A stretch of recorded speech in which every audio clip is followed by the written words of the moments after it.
This is Audible. Breaking the Bonds, written and read by Dr. Dorothy Rowe. I would rather have a physical illness, any physical illness, rather than be depressed. Depression is the worst experience anyone can have. Anyone who knows what it's like to be depressed would agree with that statement. It is not just that being depressed means feeling despairing, frightened, guilty, bitter, helpless, tired and ill. It is the most terrible sense of being trapped and alone in some horror-filled prison. When we have a physical illness or injury, we can feel immersed in the pain and discomfort, but equally we can separate ourselves from that pain and discomfort. We can talk to people, share a joke, take an interest in other people, watch television, read a book, plan our future, and when someone shows us love, comfort and support, we can feel warmed, cheered and supported, and give back in return our love and gratitude. When we are depressed, we can do none of these things. We are surrounded totally by the prison of depression. We cannot escape, even momentarily. Occasionally we can act normally. We can answer the telephone, chat briefly to friends. We might feel slightly better in the evening or at work. But all the time we know that the prison has not gone away, just eased its grip slightly. Even when a course of antidepressant drugs has made us more able to face life, we know that the prison is still hovering there in the background, waiting. One false move, one crisis, and its jaws will snap around us again, and we shall be trapped and helpless. Inside the prison, we are cut off from every other person. We know that we are physically with other people, but what we experience is a barrier between them and us. They offer us love, comfort and support, but nothing crosses that barrier to warm, cheer and support us. Nor do we think it should. We know that we are wicked and do not deserve what people offer us. What we do deserve is this terrible, hateful prison. Inside that prison, our thoughts are not the thoughts that usually accompany pain and discomfort, usually ow and help. Our thoughts are concerned with the universal moral issues expressed in a personal way. Variations of, I ought to have been a better person. I ought to have done more for other people. If I'd been a better person, I would not have been abandoned and betrayed. I must be wicked, otherwise these disasters would not have happened to me.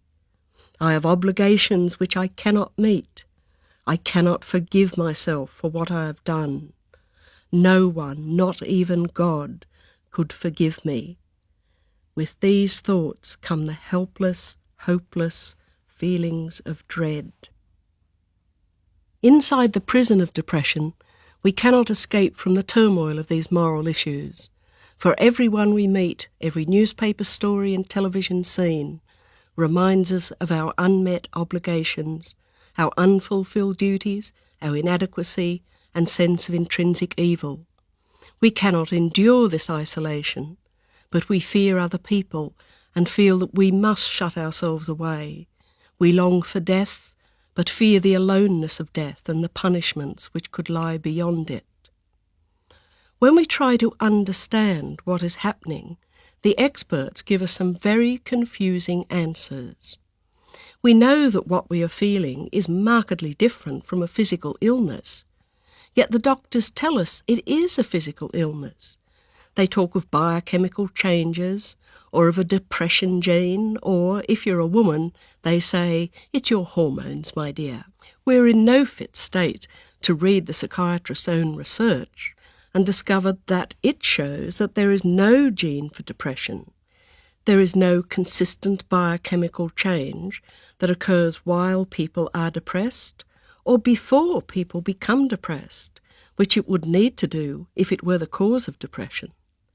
We're in no fit state to inquire why psychiatrists say such things, much less come to the answer that people can be very economical with the truth when their power, position and wealth are at stake. Actually, there is a genetic factor in depression. In that double helix of DNA, there is a special strand which separates us from all other animals and marks us out as human beings. That special strand gives us language, and with that, the ability to conceive of the past and the future.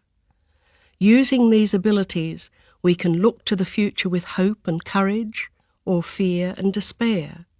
We can remember the past in happiness or mourning, in gratitude or envy, in thankfulness or resentment.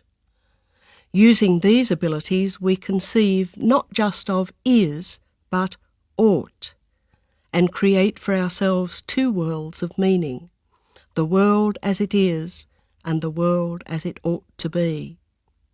Now we can trap ourselves in a tangle of ises and oughts. Now we can say to ourselves, I do not accept myself as I am. I ought to be a better person. And so lay the cornerstone of the prison of depression. You might, in your search for an understanding of depression, have tried to make sense of it in terms of ises and oughts by reading or consulting cognitive therapists.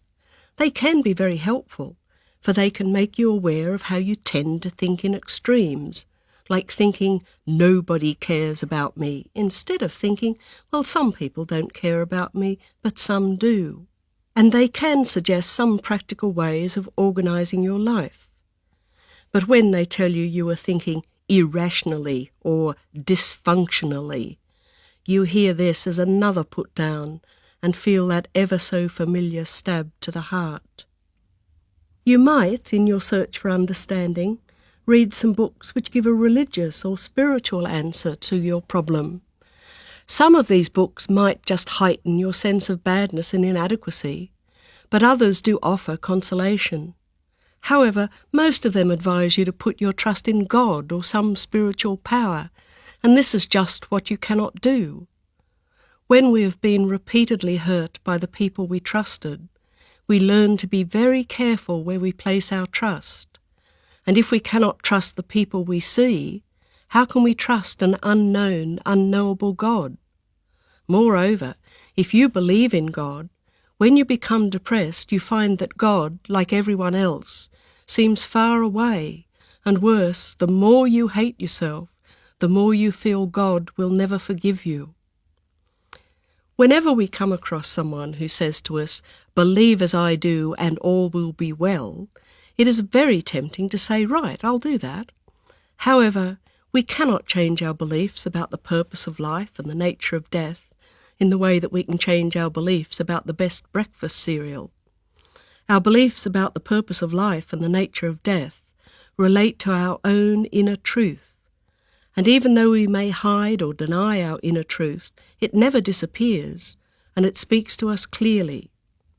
You will know this if ever you've been in analysis and your psychoanalyst has given you an interpretation which your inner truth knows is wrong. This is where therapists can be dangerous. They can use their power, position, and mystique to persuade us that what we know as truth is mere fantasy, and that because we are anxious and depressed, we are intrinsically inadequate. So, whatever you have done to try to discover what depression is and how you might bring it to an end, all that has happened is that you have become more and more confused, and when we are confused, we feel powerless and helpless.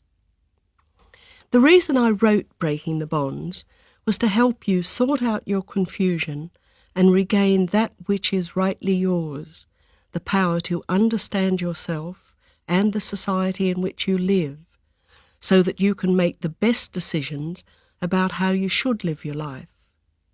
With such power, we can not only understand the causes and purposes of depression, but, more importantly, free ourselves from its prison and live life joyously, hopefully, and freely. To do this, we begin by understanding our own real, lived experience. It is our own real, lived experience which leads us into the prison of depression. It is not a gene or our hormones or our dysfunctional and illogical thinking, our lack of faith, or our complexes and inadequacies which brought depression upon us. It is what has happened to us, and most importantly, what we made of what happened to us. It is the conclusions we have drawn from our experience. That set of conclusions which leads us, finally, to the prison of depression was not drawn illogically or fantastically or crazily, but was the correct set of conclusions to draw, given the information we had at the time. If, when you were a child, all the adults you loved were telling you that you were bad, and that if you didn't mend your ways, terrible things would happen to you, you wisely and correctly drew the conclusion that you were bad and had to work hard to be good. If, when you were a child, all the people you loved and trusted left you, or disappointed you, or betrayed you, you wisely and correctly drew the conclusion that you must be wary of other people, and that you should never love anyone completely again. You were not to know that if we grow up believing that we are intrinsically bad, and that other people are dangerous, we shall become increasingly isolated, the joy will disappear from our life, and that we shall fall into despair. We all have to protect ourselves when we're in danger.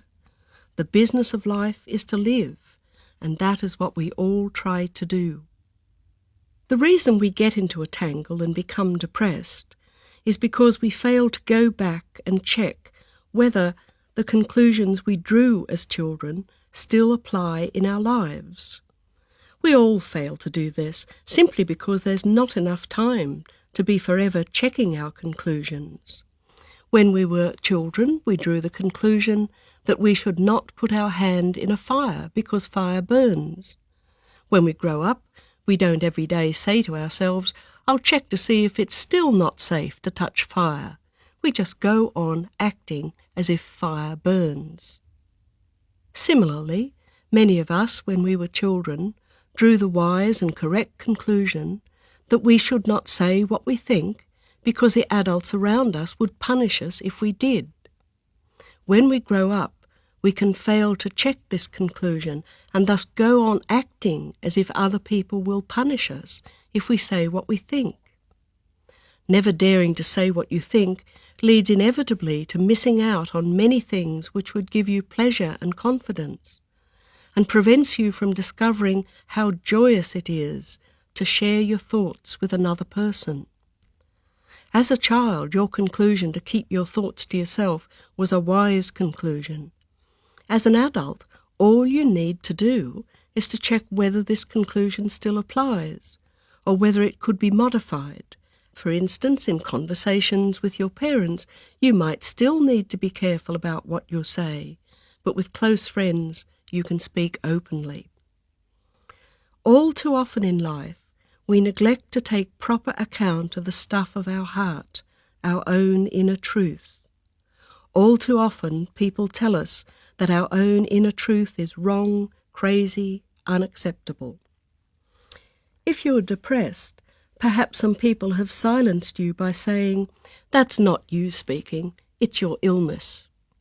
To be silenced like this is the utmost cruelty. Jill Tweedy, novelist and journalist, once wrote, "Ex-depressive as I am, with only the occasional lapse, I cannot dismiss the idea that the vision of life seen in depression has the truth in it, the bare-bones skeletal truth, and an intrinsic part of depression is knowing this and being told that it is not so.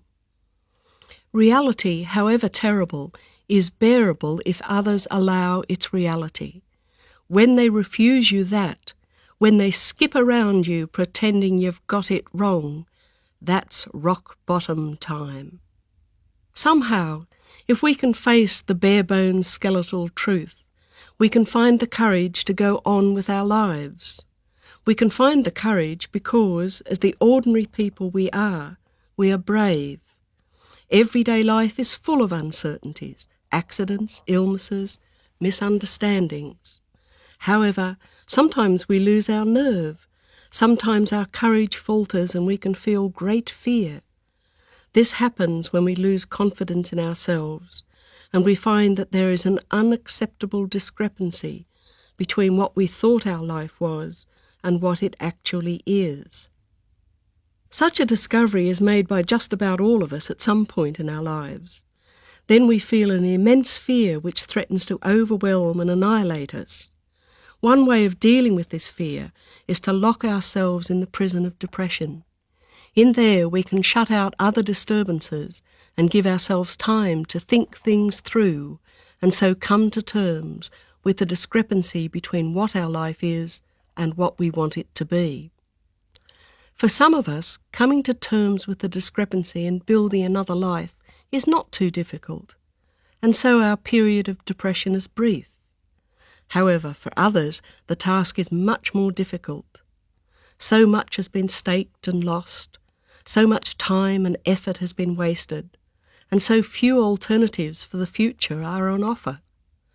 Most of all, if you have grown up believing that you are bad and unacceptable, and that you have to work hard to be good, then in the prison of depression you can doubt that you have the right to change your life and claim something for yourself. Thus your sojourn in the prison of depression goes on and on, until you can discover in yourself that sense of intrinsic acceptance and worth with which you were born. So now let's begin at the beginning with the prison of depression. Depression and depressed are very common words. We often use them, and usually when we mean something else. We say, "Isn't it a depressing day?" when we mean, "I don't like the weather." We say, "This job's depressing," when we mean, "I don't like this job." We say, "I'm really depressed about having to spend Christmas with my in-laws," when we mean, "I'm angry." We say, "I'm depressed about my child's exam results," when we mean, "I'm disappointed." We say, "I feel really depressed," when we mean, "I'm unhappy." Until we have actually been depressed, we do not realise that there's a great difference between being depressed and being unhappy. When we are unhappy, no matter what terrible things have happened to us, we still feel in contact with the rest of the world. When other people offer us comfort, we can still feel it warm and support us. When we are depressed, we feel cut off from the rest of the world. When other people offer us comfort and love, that comfort and love do not get through the barrier, and we are neither warmed nor supported. When we are unhappy, even if there is no one there to comfort us, we comfort ourselves. We are kind to ourselves and look after ourselves. We're a good friend to ourselves. When we are depressed, we do not comfort and look after ourselves. Instead, we hurt ourselves and make our life even more difficult. We become cut off from ourselves. We become our own worst enemy. When people talk of their experience of depression, they say things like, "I'm walking along a dark tunnel and it's going down deeper and deeper," or "I'm in a prison and they've thrown away the key." They do not say, "I feel as if I'm in a tunnel," but "I am in a tunnel." When we say that experiencing something is like experiencing something else, we put a distance between ourselves and that similar experience. For instance, if we say listening to Beatles music is like being a teenager again, we know that there is a separation between me now and me as a teenager. When we say that experiencing something is the same as experiencing something else, we make these two experiences into one and show that the experience is important and intense. To say, "When I listen to Beatles music, I'm a teenager again," gives an account of a profound and absorbing experience. Thus it is when depressed people talk of what they are experiencing. They say not "it's like," but "it is." And what it is is something fearful. These images can stay with us all our lives. One elderly woman, describing an act of betrayal by her father when she was 20, said, "I felt that I had been skating on thin ice, and then I fell through into utter blackness. And afterwards I always knew that I was skating and the blackness was underneath." Each of us experiences depression in an image which is idiosyncratically our own, and yet which shares a meaning with all other people's images of the experience of depression. I'm at the bottom of a black pit. I'm trapped inside a black balloon. I'm in a glass cage. The glass is blurred and I can see people vaguely, but they can't see me. I'm wrapped in a thick black cloth I can't undo. I'm alone, immobile, and weighed down by a huge black bird sitting on my shoulders. Even when I'm not depressed, I can feel that bird hovering over me. I'm trudging across an endless desert, and I can't find water. I'm lost in a swirling black mist. I'm in an empty boat on an empty ocean, no sail or oars, and the night's coming on. I'm locked in a tomb, and no matter how much I cry out, no one hears. What would you say if I asked you, if you could paint a picture of what you feel when you're depressed, what kind of picture would you paint? Does your picture have the same meaning that all the other images have here, namely, I am alone in a prison?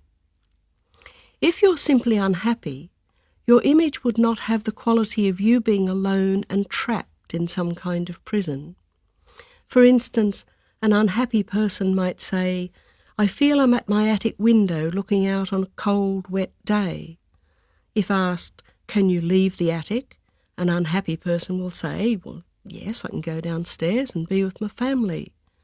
Whereas a depressed person will say, no, the door is locked and the house is empty. It is this sense of isolation which is the essence of the experience of depression. It is a powerful and compelling sense of isolation which is different from all other experiences of aloneness and isolation.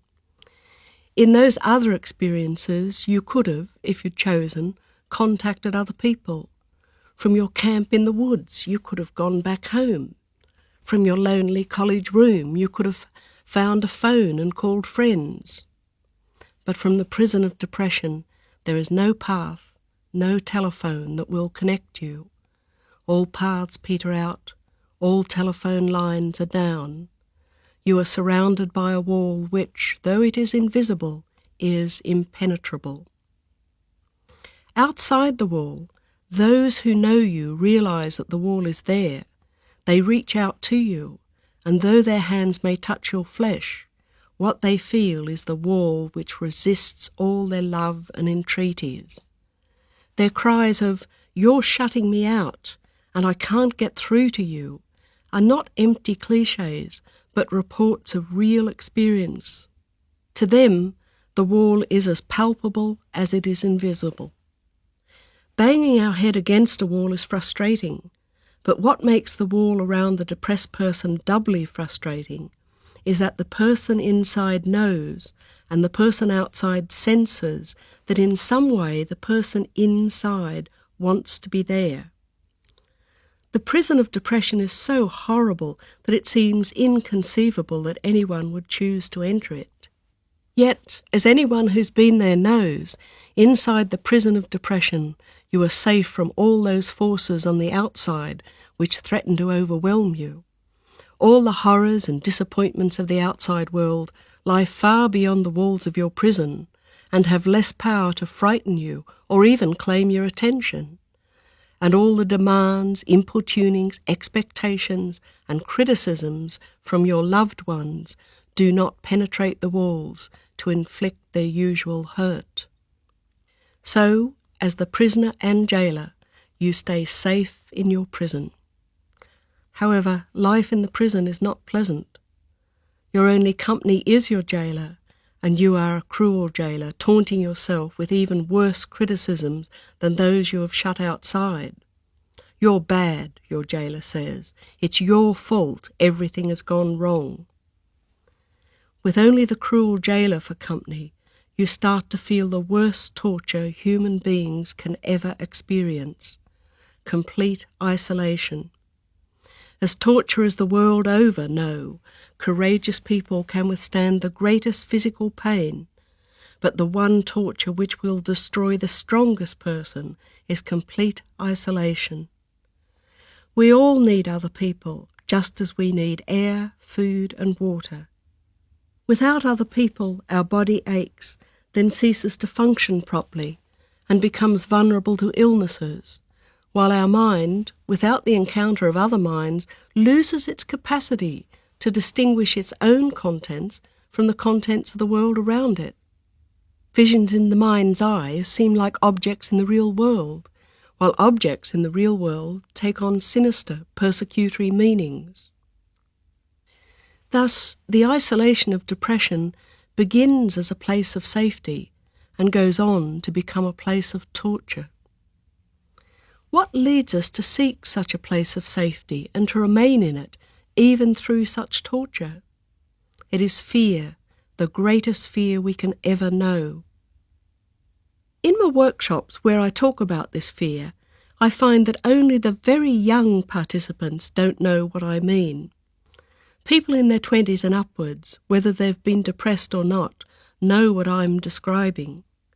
It is the fear we feel when we discover that we have made a very serious error of judgment. We might have thought that we were sharing our lives with someone who loved us and wanted to be with us, and we found that we were wrong. We might have thought that our work was valued and respected, and now we're without a job. We might have thought that we were strong and healthy, and now death has laid its icy finger on our heart. We might have thought that by working hard and being good, we kept ourselves and our loved ones safe, and now we see that no amount of goodness prevents disaster. We see with horror the truth of our situation, and then we think, if I was wrong in that, I must be wrong in everything else. And with that, the whole edifice of beliefs, attitudes, opinions, understanding, conclusions, the edifice that we've built up over a lifetime, falls apart. We feel that the ground beneath our feet has vanished, and that we are falling through infinite space, and there is nothing solid for us to catch and hold to make ourselves secure. When people speak of this experience, they describe how their very self, everything that made up what they knew as I, shattered, crumbled, disappeared. Falling apart, they felt themselves lost, unable ever to get themselves back together again as the person they once were. Most of us are very reluctant to talk about this experience. We fear that if we do, others will decide that we are mad. Those of us who do talk about it to doctors are likely to have this supremely important experience trivialized. We are told that we've had a panic attack, and often it is implied that we must be lacking in moral fibre to succumb in this way. However, if we understand what actually was happening, we know that although there may be some fearful implications in our error of judgment, there's no need to fear falling apart and never getting back together again. To understand this fear of being annihilated as a person, we need to understand just what it is to be a person. When we look around us, our world seems to be very solid and real. We think the world is the way we see it, and that everyone else sees it in exactly the same way. We can think, too, that the attitudes, opinions and beliefs we hold are the right ones to hold, and that anyone who does not agree with us is either mad or bad. Unless we've studied physiology at school, we might not realise that the world looks as it does to us because we are a certain size and have certain kinds of sense organs, and that if we were a different size, say as small as an ant or a nuclear particle, or as large as an elephant or even a planet, the world or reality would look entirely different. To most of us, the world looks very colourful, but it does so simply because we have eyes that respond to different wavelengths of light. The colour which we see out there is actually the responses our eyes and brain make to light. If at school we'd studied foreign languages, or if we'd grown up speaking more than one foreign language, we would know that each language creates its own world. For instance, in the world of the English language, the animal with a hump is merely a camel. But in the world of Arabic, some 4,000 words are needed to make the fine distinctions applying to such an important animal. If, while you were growing up, you'd become very interested in what other people thought, you would have discovered that even when we speak the same language, no two people see things in exactly the same way. You would have discovered that while we all seem to live in the same world, actually we each live in our own world, and this is a world which we have created out of the way we interpret what happens to us. Human beings are meaning-creating creatures. This is what we do every moment of our lives. We live in meaning like a fish lives in water. We cannot step out of meaning. Even when we say that some event is meaningless, we're still giving that event a meaning. We're saying either, I can't think of what meaning to give that event right now, or the meanings I can give that event are unacceptable to me. All the meanings we create form one structure of meaning. Now this is one of the places where our problem in understanding ourselves comes not from what is actually there, but just from the way our language works. When I want to describe how we are meaning-creating creatures, I have to use sentences like, you create your structure of meaning. This sentence has the same form as the sentence, you made a cake. In the second sentence, we know that there are two objects being talked about, you and the cake. This leads us to think that in the first sentence, you create your structure of meaning, there are two objects being talked about, you and your structure of meaning. But this is not the case, because you are your structure of meaning. Your structure of meaning is you. This is why, when you discover that you've made a serious error of judgment, you feel that you are falling apart. And indeed you are. Your structure of meaning has to fall apart, so that it can then put itself together in a way more in line with your experience. Sometimes our error of judgment is such that we cannot manage to reconstruct our structure of meaning straight away, because we have to make some discoveries before we can do this. This is why our ability to get depressed is so important to us. The prison of depression operates like a bandage which holds our rickety old structure together. We can use our time inside the prison of depression to make some new discoveries and rebuild our structure in a way more in line with our experience of reality.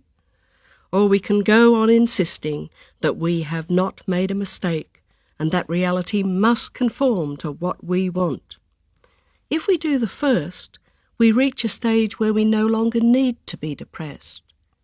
If we do the second, we go on and on being depressed. Our structure of meaning is a complex structure where every part of the structure is interconnected. Our structure of meaning is constantly changing as we encounter new experiences, but it always has two dimensions or basic meanings on which all the other meanings depend.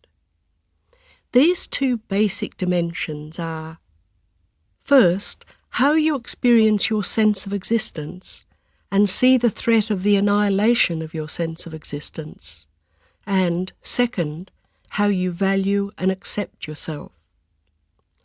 Let's begin with your sense of existence. Often when I'm talking to someone who is depressed and anxious, that person will say something like, I try to keep my house clean and tidy, or I can't stand it when the children get the house in a mess. Then I would ask, why is it important to you to keep your house clean and tidy? I get two kinds of answers to this question. Some people answer by saying, if my house is clean and tidy, it's welcoming for my friends, or What would people think of me if my place was in a mess? I then ask, why is it important to you to welcome your friends?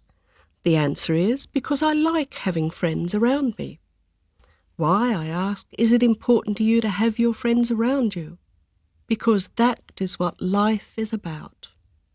Sometimes I would ask the person what would happen to them if everybody rejected them and they were left absolutely alone.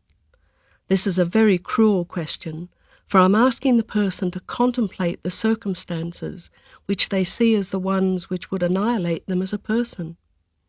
If I do ask this cruel question, the person talks about feeling themselves withering, fading away, utterly disappearing.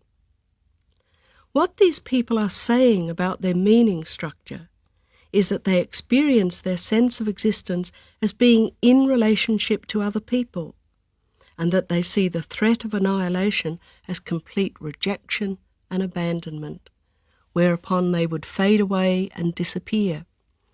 I call these people people persons. Only half of the people I've questioned answered in this way. Others say that the reason they want their house to be clean and tidy is because that is efficient. When I ask, why is it important to you to be efficient? The answer is always in terms of achievement. When I ask, why is achievement important to you? The person says, because that is what life is about. If I ask them the cruel question, what would happen to you if you could achieve absolutely nothing? They answer in terms of falling into chaos, where they would shatter and crumble. These people experience their sense of existence as their development of some kind of individual achievement, organisation, control and authenticity, and they see the threat of their annihilation as falling into chaos where they would shatter and crumble. The achievement they speak of is not necessarily in terms of fame, wealth and power. What they all want is to feel that at whatever task they set themselves, they will achieve something. This is why I call them what have I achieved today persons. There is another important difference between people persons and what have I achieved today persons. All of us are aware of two realities. There is the reality of what goes on around us, our external reality, and there is the reality of what goes on inside us, our thoughts and feelings, our internal reality. We move between the two realities. Right now you're listening to what I'm saying, and so paying attention to your external reality. But every now and then, something I say will stir a memory, and you will pay attention to your internal reality. Ideally, both these realities are equally real. But what happens to us when we are under stress is that one reality becomes more real, more secure than the other. For people persons, external reality is always real. It might seem dangerous or confused, but it is always real. It is internal reality that becomes unreal, as when they feel their self disappearing. Some people persons will say, I don't know who I am or anything about me. Some people persons find it frightening to introspect and will say, it's not a good idea to go deeply into those things. People persons are always turned to their external reality because there are the people who help them maintain their sense of existence. For this reason, I call people persons extraverts, vert meaning to turn, and extra outward. For what I have achieved today persons, internal reality is always real. It might be in turmoil, even crumbling to dust, but it's always there. It is external reality which, in stress, becomes unreal. Their sense of existence is located in their internal reality, and for this reason I call them introverts, turning inward. It is important to remember that what I am talking about here is not what people do, but why they do it. Introverts and extroverts can do exactly the same thing, but for entirely different reasons. Many extroverts will say that achievement is very important to them. But if you ask an extrovert, why is it important to you to achieve? The extrovert will talk in terms of how, By achieving, he or she cements relationships with other people. Whereas if you ask an introvert, why is achievement important to you? The introvert will say that achievement is the point and purpose of his life. If you judge other people or yourself just by what they do and fail to discover the reasons why they do what they do, you will not come to understand other people or yourself. You will often be misled by shy extroverts and socially skilled introverts. There are many extroverts who lack self-confidence. They hide themselves away and often think of themselves as being introverts. But if they look at what is most important to them, they will see that it is other people. Sometimes they are so shy that they convert their pets or their stock of cuddly toys into people so as to maintain their sense of existence. When I was writing my book, The Successful Self, I interviewed a number of very socially skilled introverts, all of whom told me that they had done what I, another introvert, had done. When we were in our teens or 20s, we discovered that we did not know how to chat to people, and so we copied the behaviour of one of the extroverts we knew. The trouble is that skills which we learn in adult life often desert us in time of need. Whenever I'm worried or ill or very tired, I find it near impossible to speak. Introverts, stressed or happy, do not enjoy being for long in an external reality which is noisy and active. They hate being bored, but boredom is for them a lack of food for thought. Whereas extroverts enjoy lots of activity in their external reality and get bored when it is quiet. At times of great stress, especially when we feel that our structure of meaning is threatened with annihilation, we defend ourselves by going into the reality which seems the most real. Extroverts, when they lose confidence in themselves and feel very frightened, rush into their external reality. They are frightened of something in their internal reality, memories they don't want to acknowledge, but they locate the cause of their fear in their external reality and develop phobias, say of open spaces where they fear they might disappear, or of fainting or vomiting and being rejected by everybody. Becoming even more frightened, they get more and more active and take less and less time to think and become manic. Whereas introverts withdraw into their internal reality, and as external reality becomes less and less real, try to control it by becoming very obsessional and compulsive.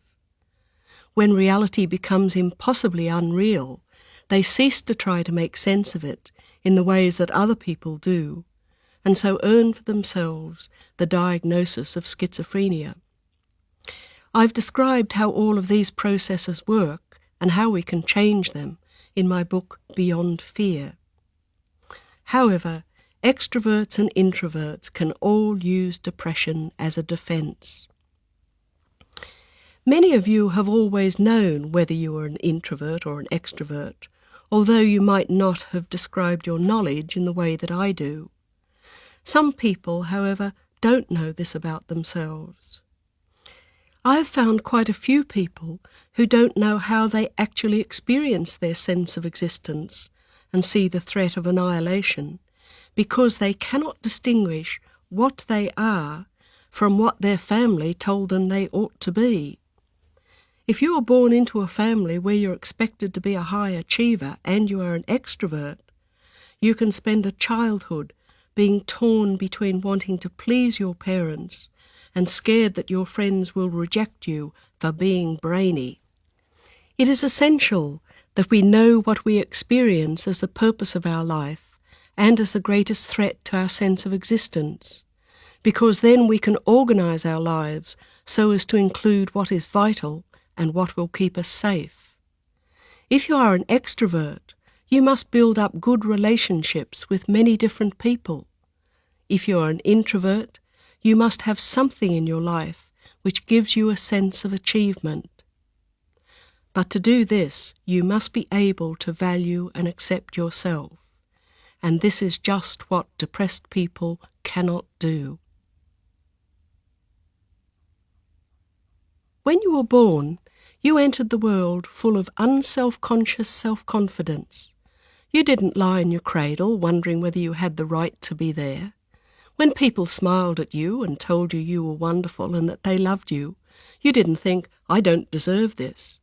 You simply enjoyed yourself, and when things went wrong, you complained.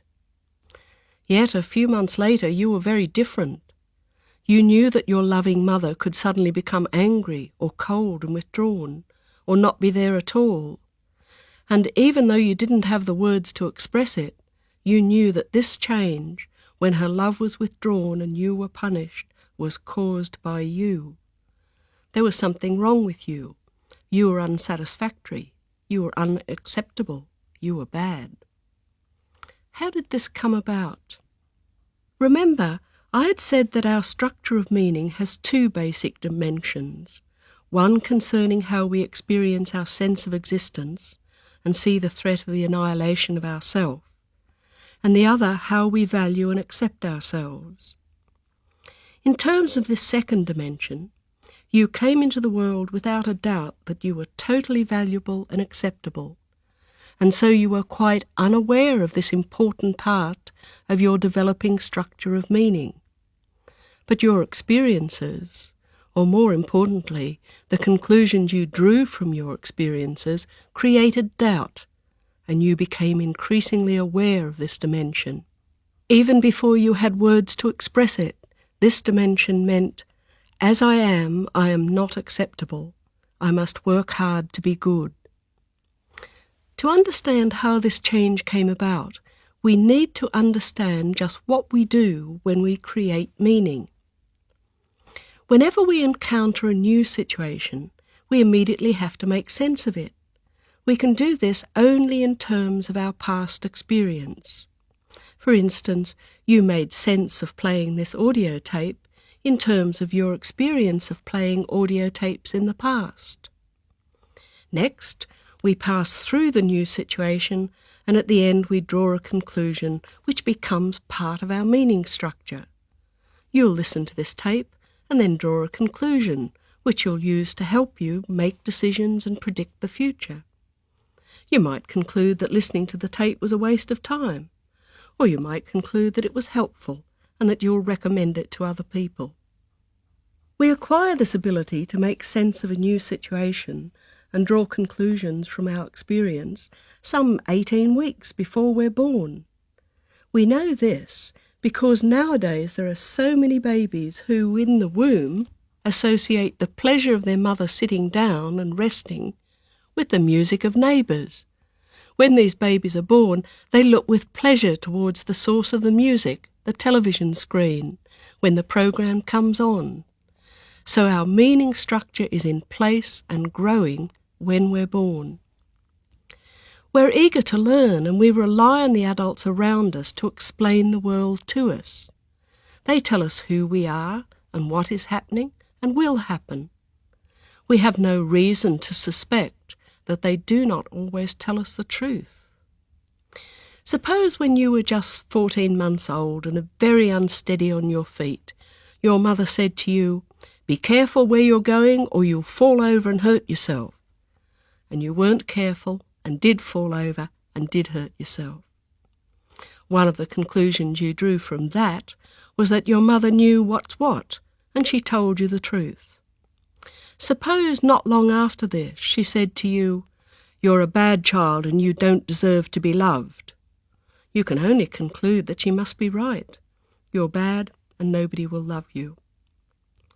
It's not just our parents who tell us about ourselves. Anna told me how, when she was a small child, her mother contracted tuberculosis and so was in hospital for much of Anna's childhood. She said, "When I was sent to boarding school, I used to go to chapel and pray for my mother. This was during the Second World War, and there was this other little girl, and her father was in the Navy. So we'd go and pray. She'd pray for her father, and I'd pray for my mother. Then her father came home on leave.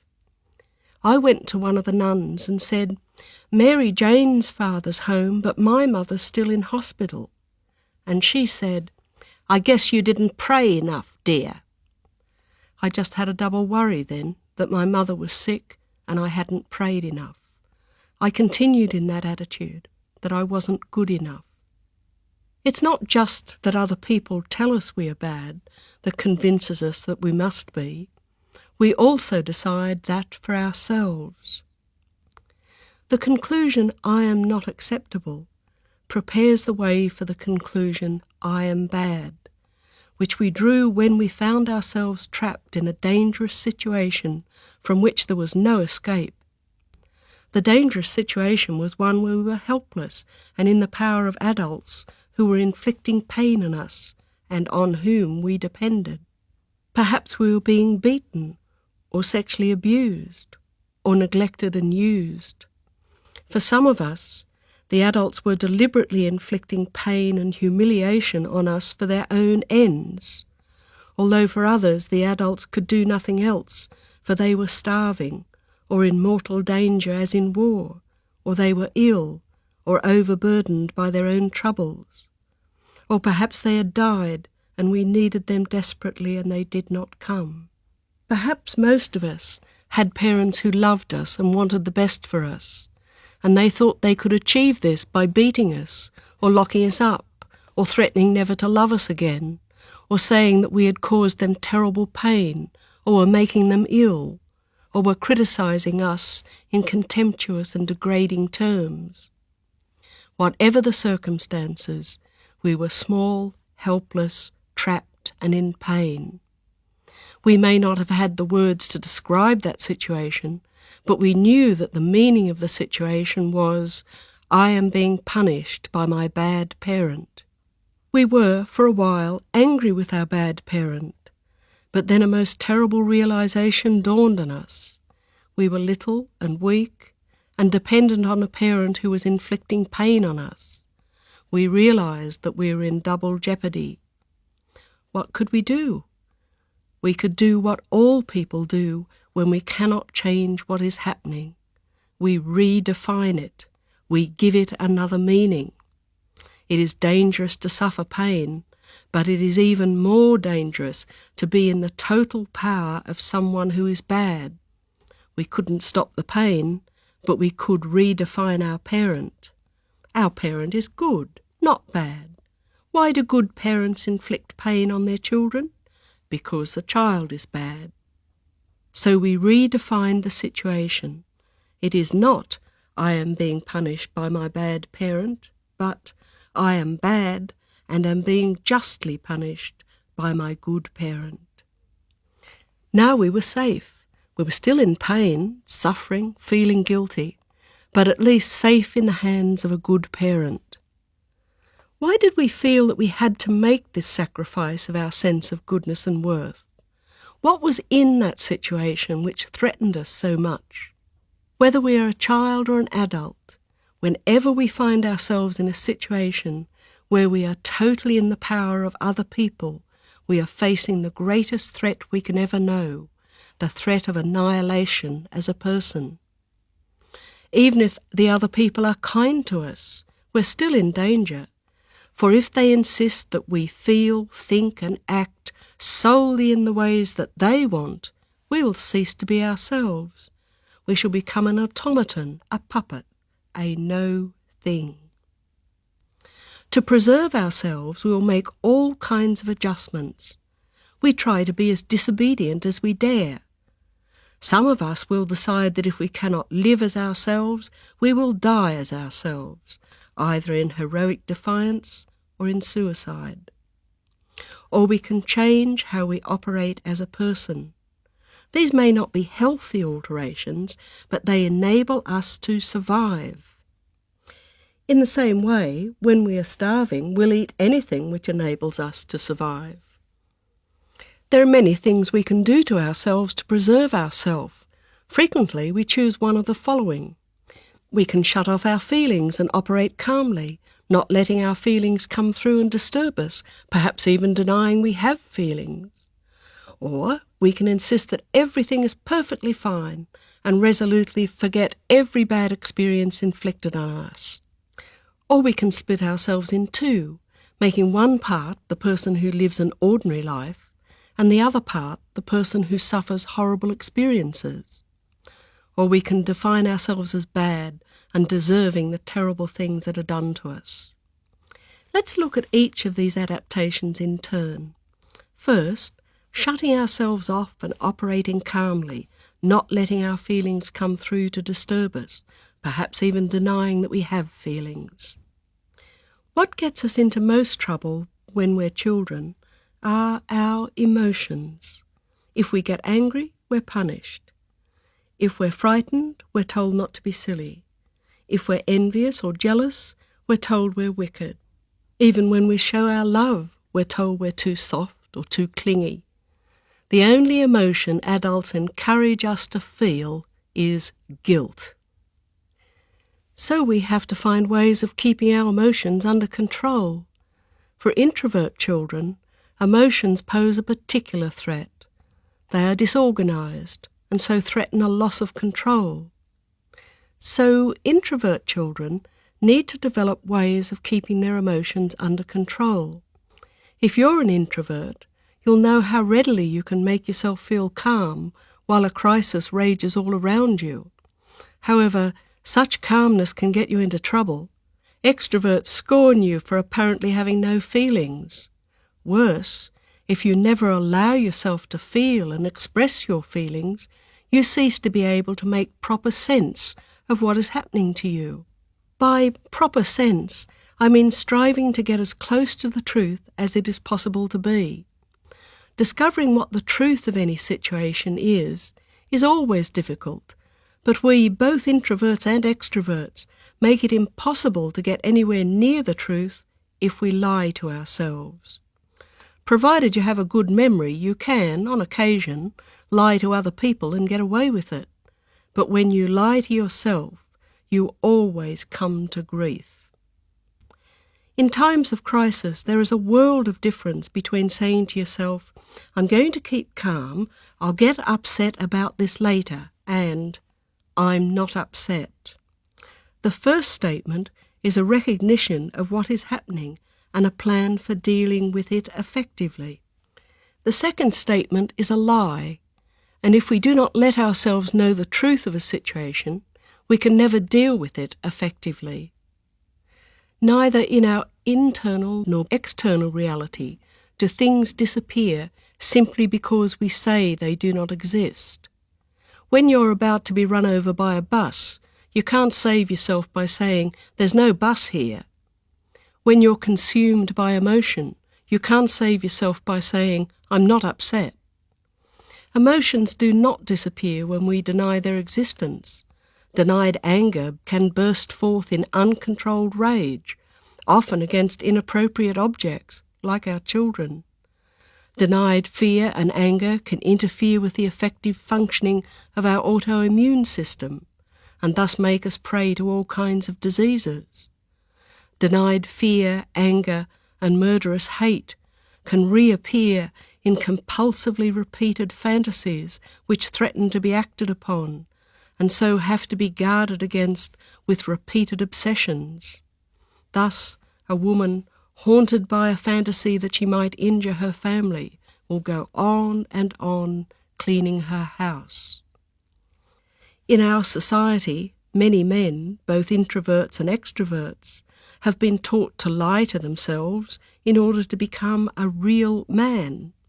The lie which such men tell themselves is that they don't have tender or artistic or nurturing feelings, and that they never feel afraid.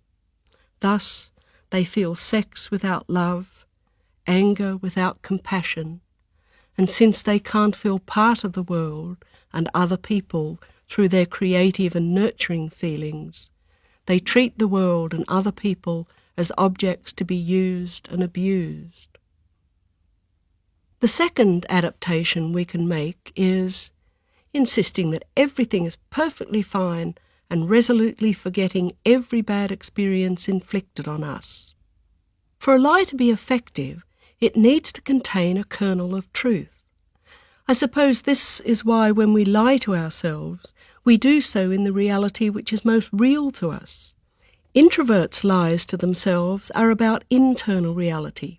I'm not upset. And extroverts' lies to themselves are about external reality. They say, it didn't happen. I've found that many of those extroverts who came to me saying that they were depressed or suffering panic attacks or phobias would explain that, though they were sure they had a perfectly happy childhood, they couldn't remember it. It was no wonder that they would often feel their sense of self was disappearing, because it is our past which gives us our sense of identity. If you woke up one morning and couldn't remember anything of your past, how would you know who you were? People who've had this experience don't say, I've forgotten how to read, or I've forgotten how to get dressed. They say, I've forgotten who I am. The third adaptation we can make is splitting ourselves in two, making one part the person who lives an ordinary life and the other part the person who suffers horrible experiences. Sometimes the lies we tell ourselves, like, I'm not upset and it didn't happen, are not enough, because the horrible things that happen to us happen not just once, but over and over again. Then we might have to resort to a lie which aims to split ourselves into pieces. This lie is, this isn't happening to me, it's happening to someone else. Victims of sexual abuse have described how, during the act, they would somehow separate themselves from their body and take a position somewhere else in the room, leaving their body to suffer. This is a technique which victims of torture use, and, less dramatically, patients undergoing painful medical procedures. However, that body on the bed can be made into another person. Sylvia Fraser, in her book My Father's House, said, "When the conflict caused by my sexual relationship with my father became too acute to bear, I created a secret accomplice for my daddy by splitting my personality in two. Thus, somewhere around the age of 7, I acquired another self with memories and experiences separate from mine, whose existence was unknown to me. My loss of memory was retroactive. I didn't remember ever seeing my daddy naked. I didn't remember my daddy ever seeing me naked. In future, whenever my daddy approached me sexually, I turned into my other self, and afterwards I didn't remember that anything had happened." Of course, we cannot actually split ourselves into different selves, dividing like a cell into many cells. Such splitting is always as if. All we are doing is not acknowledging that every part of us is in continuous and continual relationship with all the other parts. We can choose to use each of these 3 adaptations along with the 4th, defining ourselves as bad and deserving the terrible things that are done to us. By telling ourselves the lie, I am bad, evil, unacceptable to myself and to other people, we lay down the cornerstone of the prison of depression. The business of life is to live, and so all these ways of preserving ourselves are wise and practical things to do in order to survive when we're living under the most terrible threats. What is unwise and impractical is to go on using these ways of preserving ourselves when we're not actually in danger. Where we get ourselves into a tangle as adults is when we continue using unnecessarily in adult life the self-preserving defences which were so necessary in childhood. We fail to go back and check whether the conclusions we drew as a child still apply in our adult life. Why do we fail to check our conclusion, I am bad? After all, believing that you're bad makes you feel guilty, and guilt is the most horrible feeling. It's the fear of retribution, the punishment which you're sure you deserve. Believing that you're bad makes you an expert in feeling guilt. There's no situation about which you can't feel guilty. The starving children of Africa? I ought to do something for them and I haven't. The hole in the ozone layer?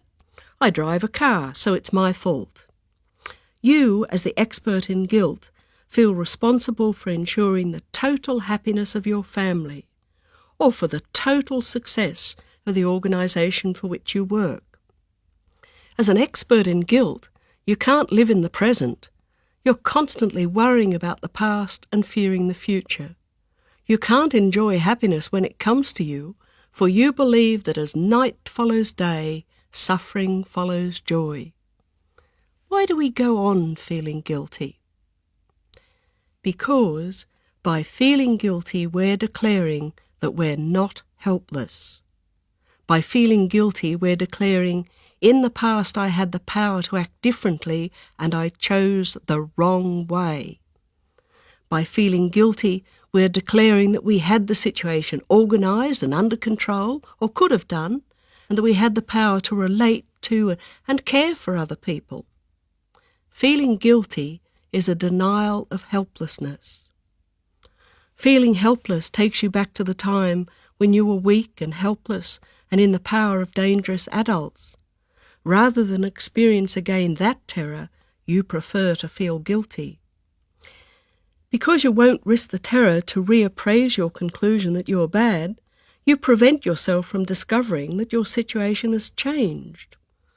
Your situation now as an adult is that your sense of self is secure and cannot be threatened by other people unless you let them. If you insist on saying to yourself, "I'd be finished if my husband left me," you've given your husband the power to threaten your sense of self. If you insist on saying to yourself, "I just fall apart whenever my boss criticises my work," you've given your boss the power to threaten your sense of self.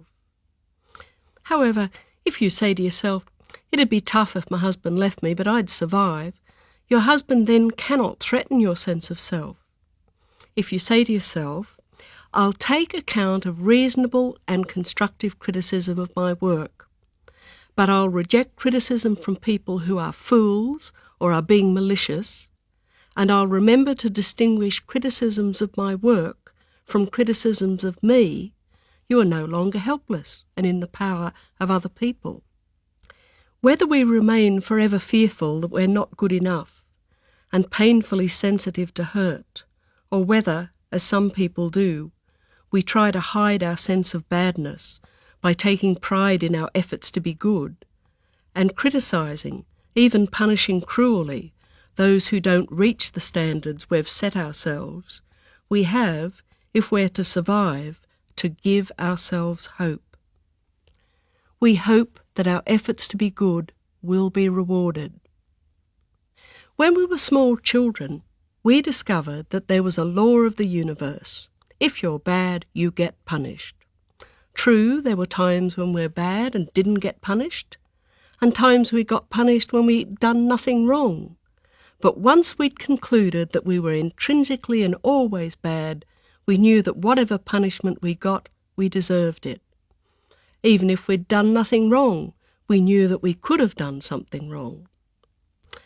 Even as small children, we were logical, and so we could work out that if you are bad, you get punished is a law of the universe, then its opposite must also be a law of the universe. So we concluded that if I'm good, I'll be rewarded. Some of us simply worked this out for ourselves, but others of us were taught this specifically by adults at home, at school, and at church. If we had parents who believed in using behaviourist principles in raising us, we got gold stars for cleaning our teeth and lost pocket money when we answered back. At school we won prizes for achieving and were punished and humiliated for failing. At church and Sunday school we were told that God knew and kept an account of everything we did and thought.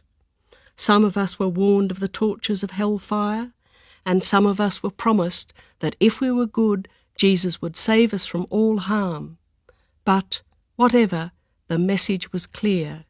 If you're bad, you get punished, and if you're good, you get rewarded. The threat of punishment made us frightened, but the promise of reward gave us hope. It was on that hope that we built our life story.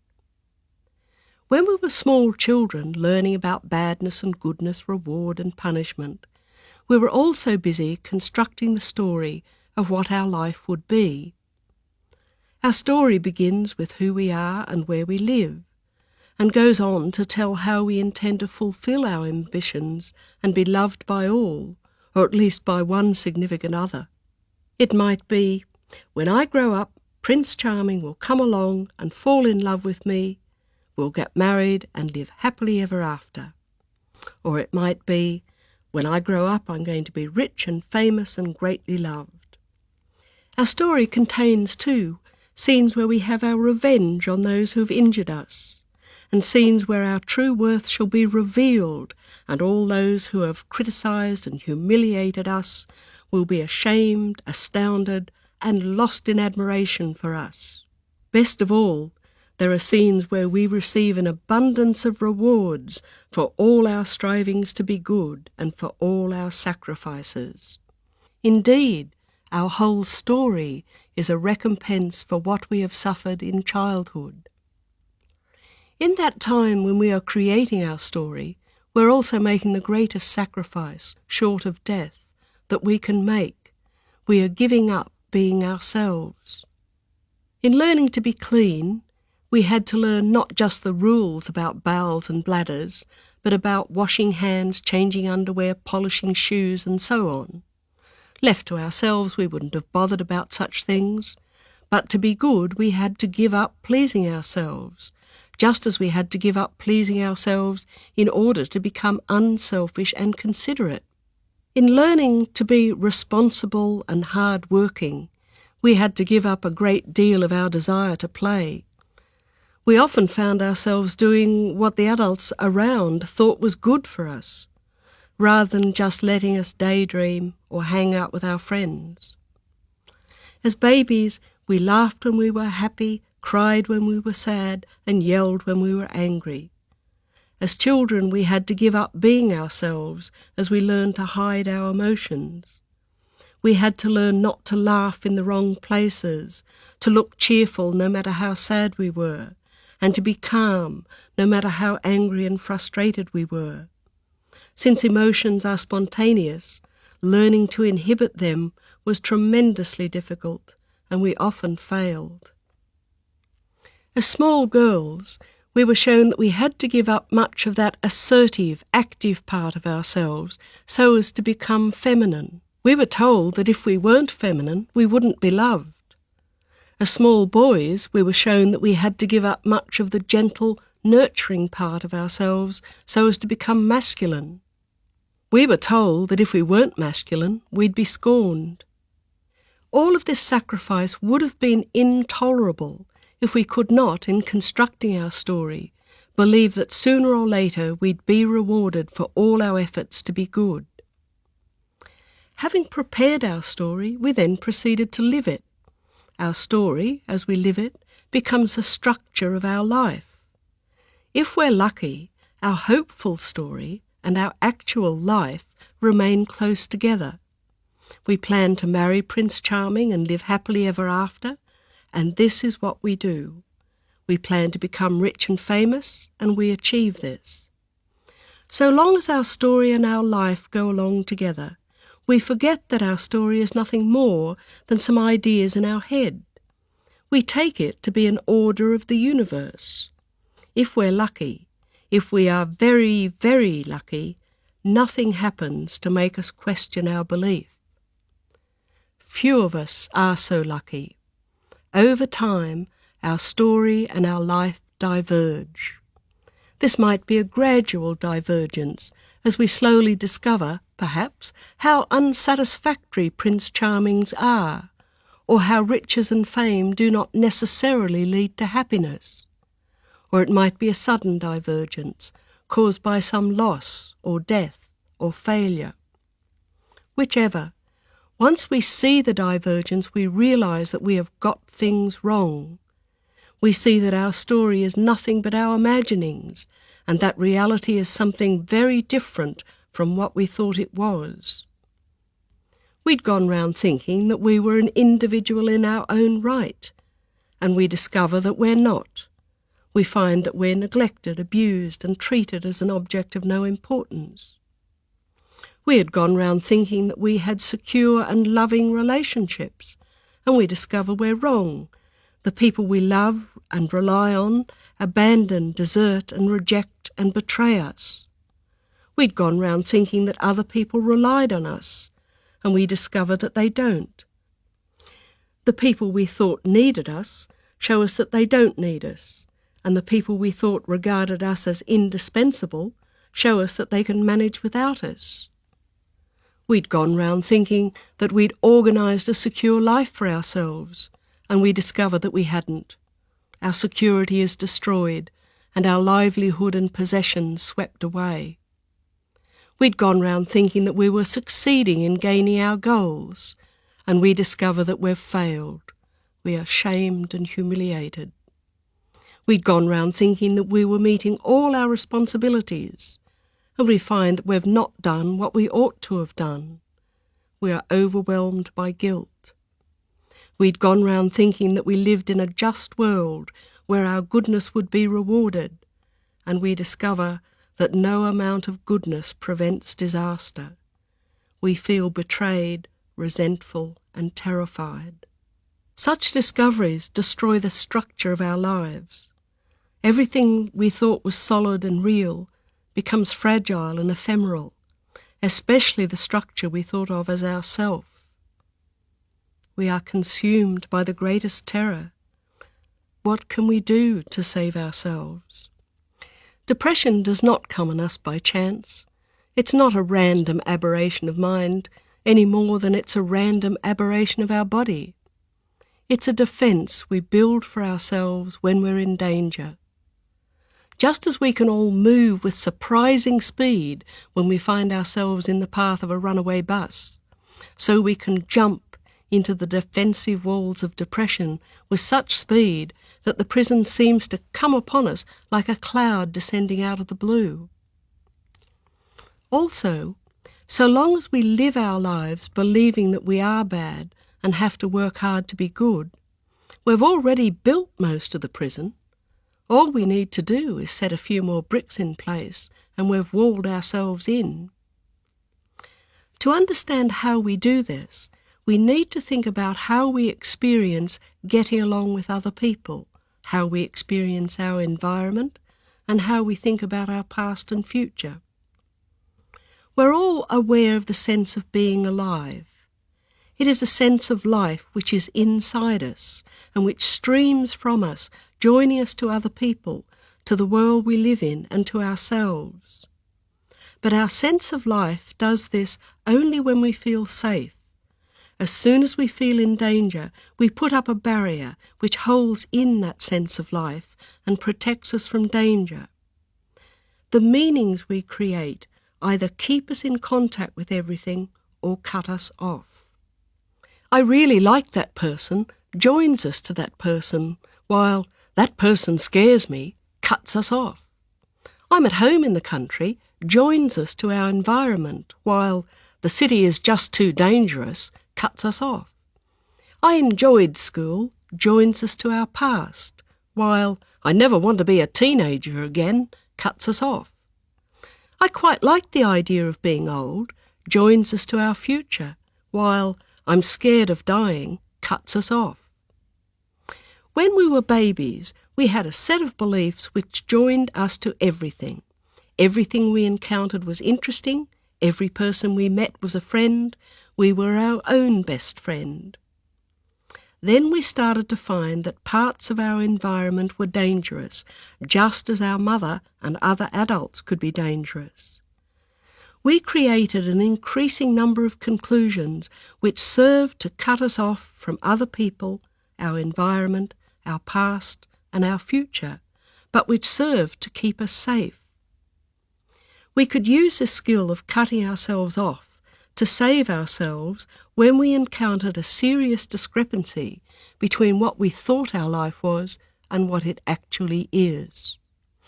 As we felt ourselves, our structure of meaning, shattering, crumbling, disappearing, we asked, why has this disaster happened to me? There are only 3 answers to this question. Either it was my fault, it was someone else's fault, or it happened by chance. If we've grown up believing that we live in some kind of just world, which has a grand design where goodness is rewarded and badness punished, we find the third explanation terrifying. If things really could happen by chance, then everything we'd ever understood about life was wrong. So we reject chance and have to choose between blaming ourselves or blaming other people. If we choose to blame other people and say that the system of justice has failed to operate in our case, we become bitter and resentful. Society is certainly full of bitter and resentful people who in their every complaint are saying, "I've been good and I've been cheated of my rewards." But if you've been brought up to believe that anger is wicked, if you're an expert in feeling guilty, you go straight to the first explanation. The disaster is your fault. You're an even more wicked person than you thought, and the disaster is punishment which you deserve. Now you've got the right explanation. Everything fits together. Now your structure of meaning is as strong and solid as it was before the disaster struck. You're safe, safe within the prison of depression. Turning against yourself immediately cuts you off from everything. If you are wicked and totally unacceptable, you must cut yourself off from other people, because if they discover how bad you are, they'll punish and reject you. You must protect them from you, because your wickedness might in some way injure them. You cut yourself off from your environment because you are so wicked you don't deserve to be part of everything. You don't deserve to exist. You cut yourself off from your past because all you can see there is evidence of what a wicked person you are. And you cut yourself off from your future because what lies ahead of you are the punishments you deserve. People express the meanings which cut them off from everything and create their prison of depression in a multitude of different ways, but all these meanings can be grouped under 6 beliefs, which together form the prison of depression. This is the recipe for depression, provided, of course, you hold these beliefs as absolute, unquestioned laws of the universe. The first one, on which the others depend, is, no matter how good I appear to be, I am bad, evil, unacceptable to myself and to other people. The second belief, other people are such that I fear, hate and envy them, follows from this. If you believe you're bad, you fear other people because they might reject you and because they might be like you, bad and pretending to be good. When we fear anyone for long enough, we come to hate that person. When we fear someone, we don't get close enough to that person to see what difficulties they're having. You think other people have an easy time, and so you envy them. The third belief concerns life and death. Life is terrible and death is worse. If you believe that you're bad and unacceptable, and you see death as the end of your identity, you expect that you will fail to make your life satisfactory and that your death will be punishment for your failure. If you see death as a doorway to another life, you see yourself being punished in the other life as you are punished here. The fourth belief, only bad things have happened to me in the past and only bad things will happen to me in the future, is simply the story of your life. The fifth belief, anger is evil, was taught to you in childhood when you were punished for being angry. Anger is evidence of the evil inside you. The sixth belief, never forgive and never expect to be forgiven, was a conclusion you drew when you were a child, weak and helpless and in the power of dangerous people. People often vow never to forgive their enemies as a way of making themselves feel stronger. Making this promise to yourself, you affirm that you're a person in your own right, who has secrets which an enemy cannot penetrate, and who will, in the future, be strong. Moreover, if you forgive, you leave yourself open to further hurt. If it's wrong to forgive, then it is certainly wrong for you to forgive yourself. This is where you become the cruel jailer in your prison of depression. Your prisoner cannot expiate his guilt. Your sins are unforgivable. If you believe in God, and that you're bad, and that it's wrong to forgive, you'll feel sure that God will not forgive you. This is why many people with a strong religious faith have, when they're depressed, a powerful sense of being damned.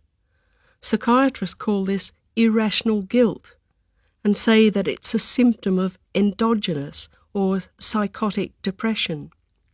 They fail to see that a sense of being damned is the logical outcome of the person's beliefs, and that a feeling of being damned is extremely real. It's the person's own truth. Jesus talked a lot about the necessity of forgiveness. He told Peter that he should forgive his brother 70 times 7, and he taught the prayer, "Forgive us our debts as we forgive our debtors." However, Jesus did speak of one unforgivable sin, and that was the sin against the Holy Ghost. There's been much argument about what this means, and interpretations have been expressed in many different ways. But what these interpretations have in common is the sense that if, when we glimpse some profound and awesome aspect of our existence as an individual and as part of the universe, an aspect which we know is true, and then we deny that truth, we do ourselves damage. We have, in fact, not been true to ourselves, and that is unforgivable. But not forever unforgivable.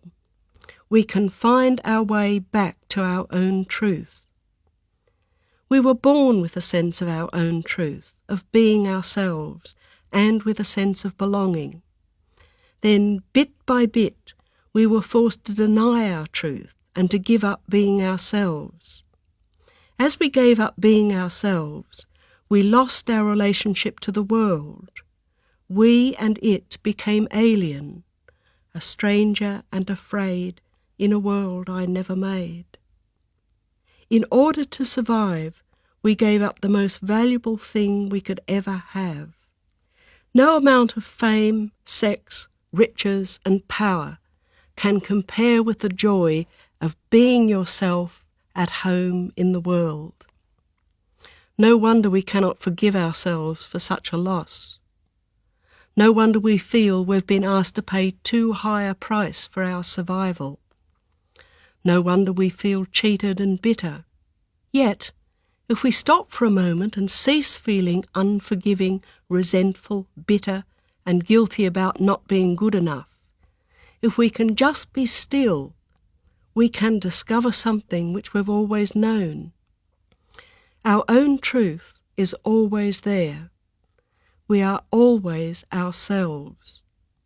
The world is there, and we are part of it. We had simply hidden this knowledge from ourselves.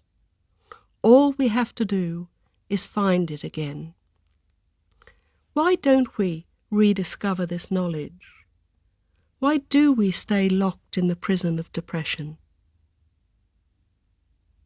Change is always frightening, even when it's something that we want, such as our wedding, a better job, a splendid holiday. Before we embark on it, we feel scared. Perhaps we just feel a shiver of fear, or perhaps we worry about something going wrong, or perhaps we feel the greatest fear of all and find ourselves falling helpless through empty space, or watching helpless as all the people we need disappear. So when we want to make changes in our life, we must be courageous. It isn't difficult to find this courage when we're going into a situation which will be perfect in every respect, or when we're leaving a situation which is totally bad. It can be difficult to find the courage when you don't know just what your new situation is going to be like. When you're depressed, you desperately want for everything to be certain. When you think about giving up being depressed, You want to be sure that afterwards you'll be perfectly happy forever and ever. This idea is a version of the self-deluding comfort we give ourselves that anyone who hasn't got my problem hasn't got any problems at all.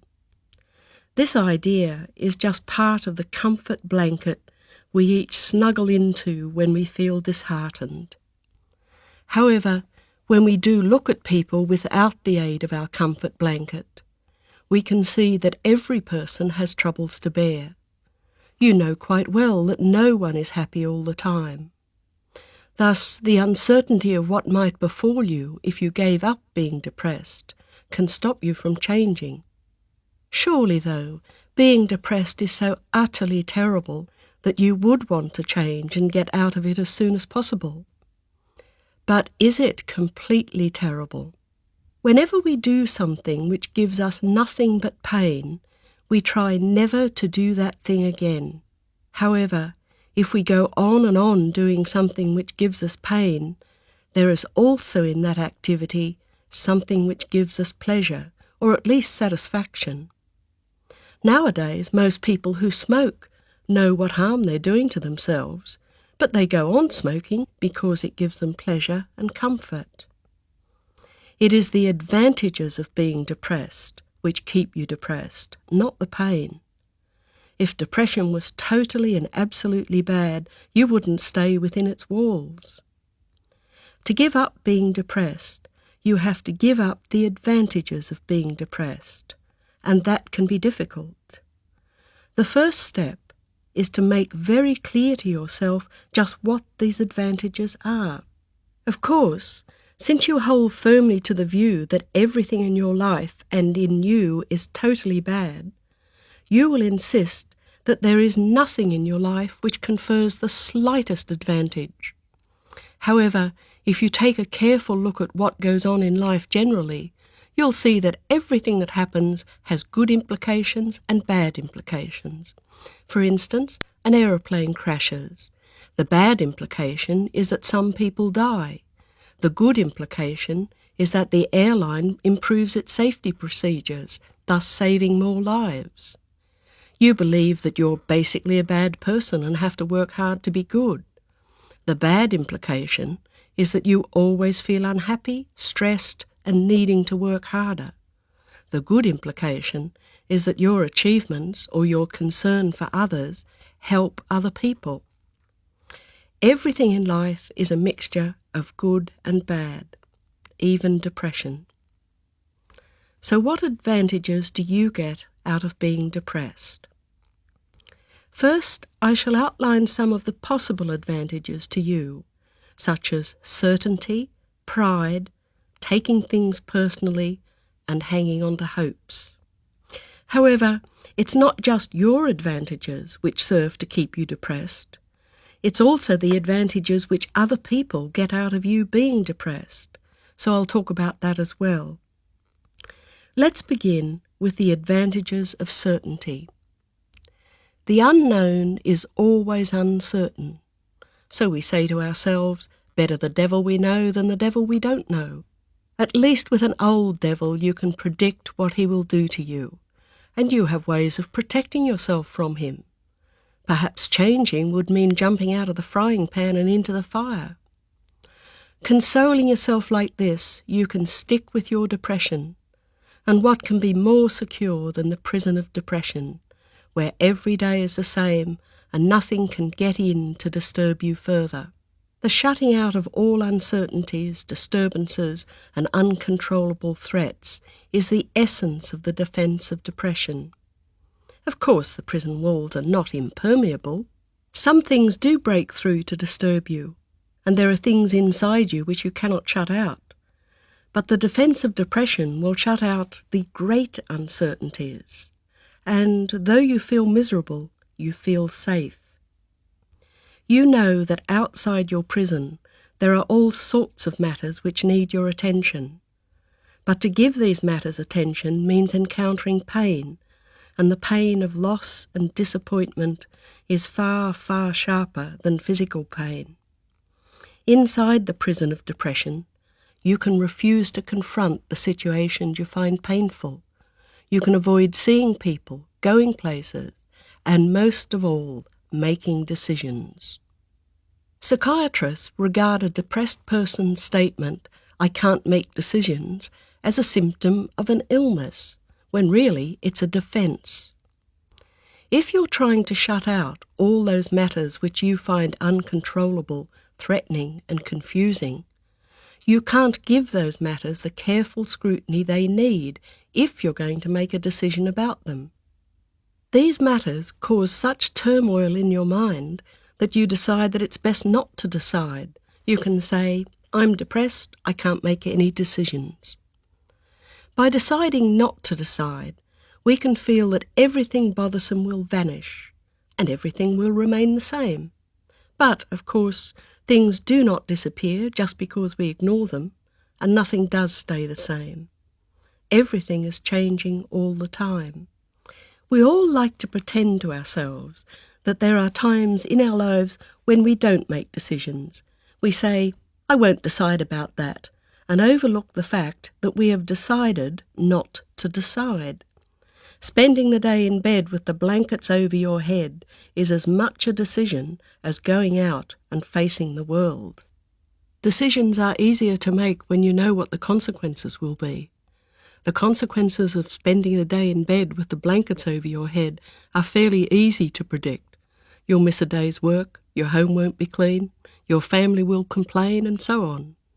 While the consequences of going out and facing the world are much harder to predict, especially since the world is no longer what you thought it was. When you saw the terrible discrepancy between what you thought your life was and what it actually is, the solid certainties of your life turn to splintering matchwood. Depression is an attempt to shore up these splintering fragments, and once you've something in place, you dare not move. I often think of depression as being a situation like that of a person who, having fallen over a cliff, catches on to a projecting tree root and manages to press his toes into a tiny crevice in the cliff side.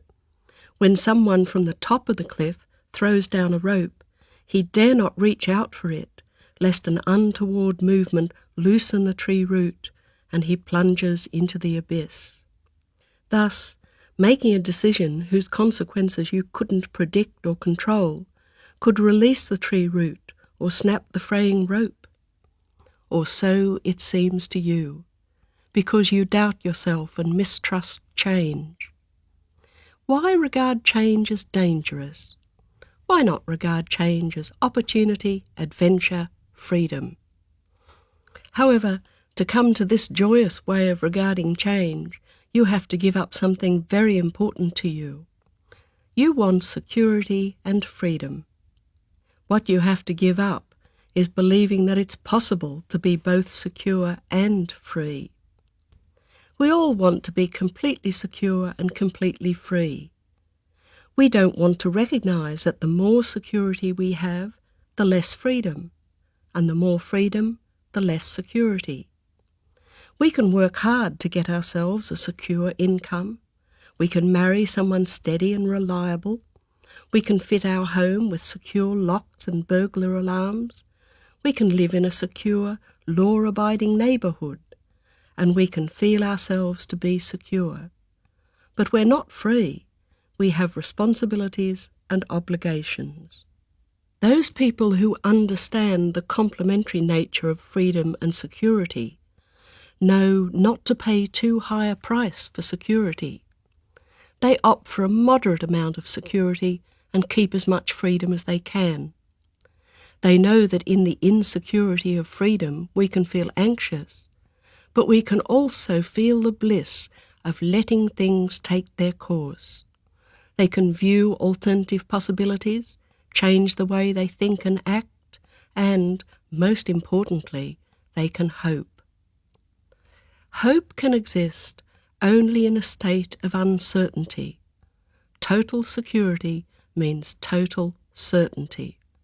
Total security means to be without hope.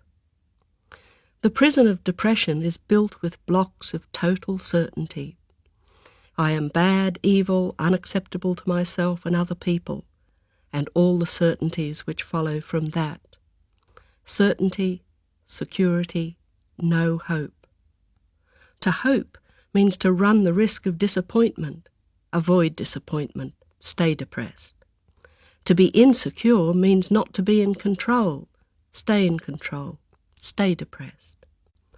Deciding not to be depressed has consequences far and wide and beyond your control. For instance, you might, by being depressed, be putting off facing up to the discrepancy between what, according to your story, your marriage should be and what it actually is.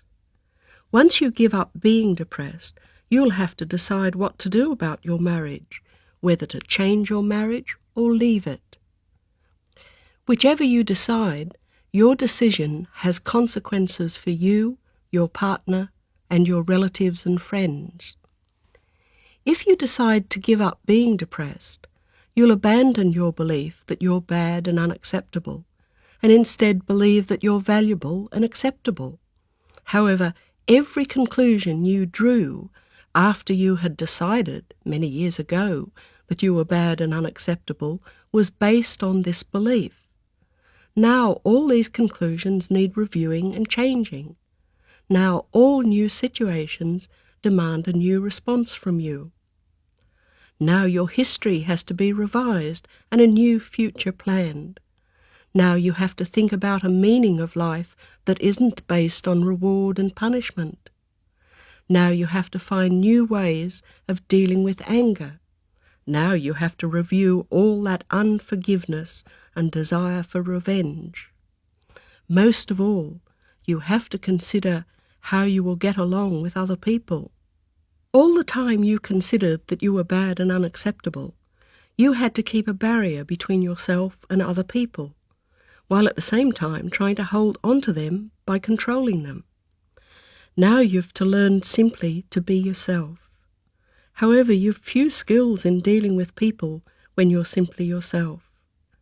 Relationships where there are no barriers or controls are risky, challenging, and unpredictable. Perhaps it would be better to stick with what you know. After all, you have your pride to consider. So far, I've been stressing how the terrors, losses, and disappointments of childhood force us to give up so much of ourselves, and how we come to think of ourselves as being bad and unacceptable. How then can we have pride? Surely our belief that we are bad and unacceptable would make us humble. Yes, but when we're at our most humble, we're at our most proud. We have to be, for it is our pride, like our anger and our refusal to forgive, both aspects of our pride, which enables us to survive. Even as we cry, "I've had enough, I'm giving up," our determination to survive as ourselves works out another means of survival, and our pride carries it through. Suicide is always an act of pride. When we feel that if we live as other people want us to, we would have to give up being ourselves, we can choose suicide as a way of continuing to be ourselves and thus maintaining our pride. We say, in effect, if I can't live as me, I shall die as me. In choosing suicide, we forget that all we know about death are the fantasies we create about it. We shouldn't let our pride trick us into giving up life for a fantasy. As the terrors, losses, and disappointments of childhood force us to draw conclusions which make us give up being ourselves, our pride says, if this is what I have to do and believe, then I will take pride in it. You can take pride in knowing how bad you are, and you can scorn those people who think they're good. You can take pride in knowing what people are, untrustworthy and contemptible. You can take pride in facing up to the bleakness of life and the fearsomeness of death. You can take pride in never getting angry, and pride in showing righteous anger. You can take pride in the strength of your determination not to forgive, and the tenacity with which you seek revenge. You can take pride in the way you expect nothing from life. You can take pride in your capacity to suffer. Some depressed people regard their depression as their cross and take pride in bearing their cross as Jesus bore his. If you take pride in your suffering, you'll resist anyone who tries to take your suffering away. If you see your suffering as a way of ensuring reward, if not in this life, then in the next, you'll prefer to store up treasure in heaven than to be happy on earth. Best of all, you take pride in your high standards. You lay a trap for any unwary therapist or friend who might urge you to take things easy. Don't work so hard, we might say, or there's no need to clean your home every day. And to prove our point, we go on to say we don't take work home at weekends, or that we give our home a thorough clean no more than once a week. You murmur agreement, for you are always polite, but you're thinking, how lazy, how dirty. Another trap you lay is for those people who try to convey to you that we care about you and that we know that you're a valuable, lovable person. You can confidently sweep aside all these protestations because you know that if anyone says they like me, that person is either a fool or a liar. Obviously, if we know what a bad person you are, then when we say we like you, we're lying. If we don't know what a bad person you are, we show that we are fools. And who wants a fool or a liar for a friend or a therapist? Not you. You have high standards. The standard which your conscience demands is perfection. Only perfection, you think, will overcome your sense of badness. Your disgust with yourself is mirrored by your disgust with the world. The world, you believe, ought to be perfect. You, your home, your work, your family must be perfect. If everything isn't perfect, you feel that your very self is in danger of being annihilated. Your demand for perfection drives a wedge between you and your family.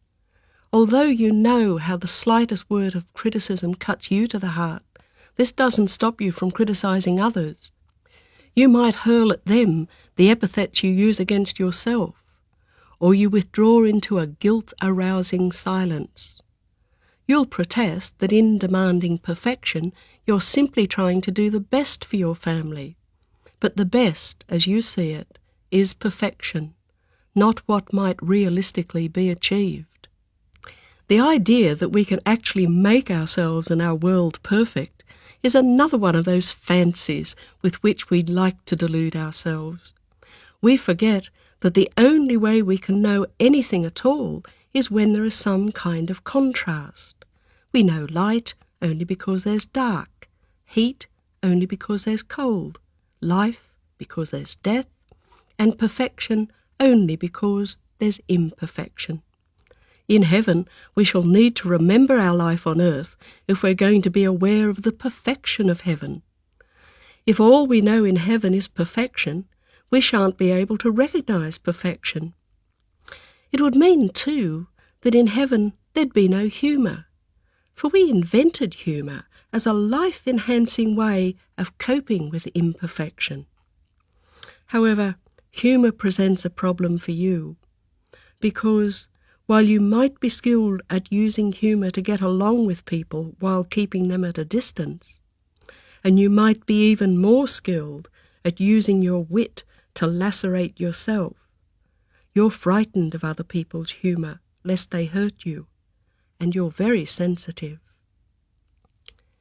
Sensitive can mean that you are a caring person, sensitive to other people's feelings and needs. Being sensitive means that you're good. However, for you, being sensitive also means that you're easily hurt, and this leads you to become depressed. Thus, for you, being sensitive means both being good and being depressed. This kind of argument is often used by people who extend their sensitivity to include their artistic ability. They can say, If I wasn't depressed, I could have been a great artist and never put this claim to the test. Some people see their creativity arising from the same source as their depression, and so they must resist having their depression taken away from them. Virginia Woolf and Sylvia Plath believed this, and they killed themselves rather than change. The pain other people inflict on us can be very great, but the pain we inflict on ourselves can be even greater. Many depressed people have inflicted on themselves the long, drawn-out pain of taking pride in keeping yourself to yourself. This is how you can turn your fear of other people into a virtue. You can claim to have much more important things to do than waste time on mere people. Concentrating on the virtue of not wasting time stops you from remembering the breathtaking, paralyzing fear you feel whenever you have to join a group of people. As a child, you had good reason to be afraid of people because they could and did hurt you. To give yourself hope, you dreamed of becoming an extraordinary person whom everyone would love and admire. This dream bolstered your courage and pride, but as an adult, these dreams prevented you from seeing yourself as someone who was ordinary. Your pride would not allow you to be ordinary.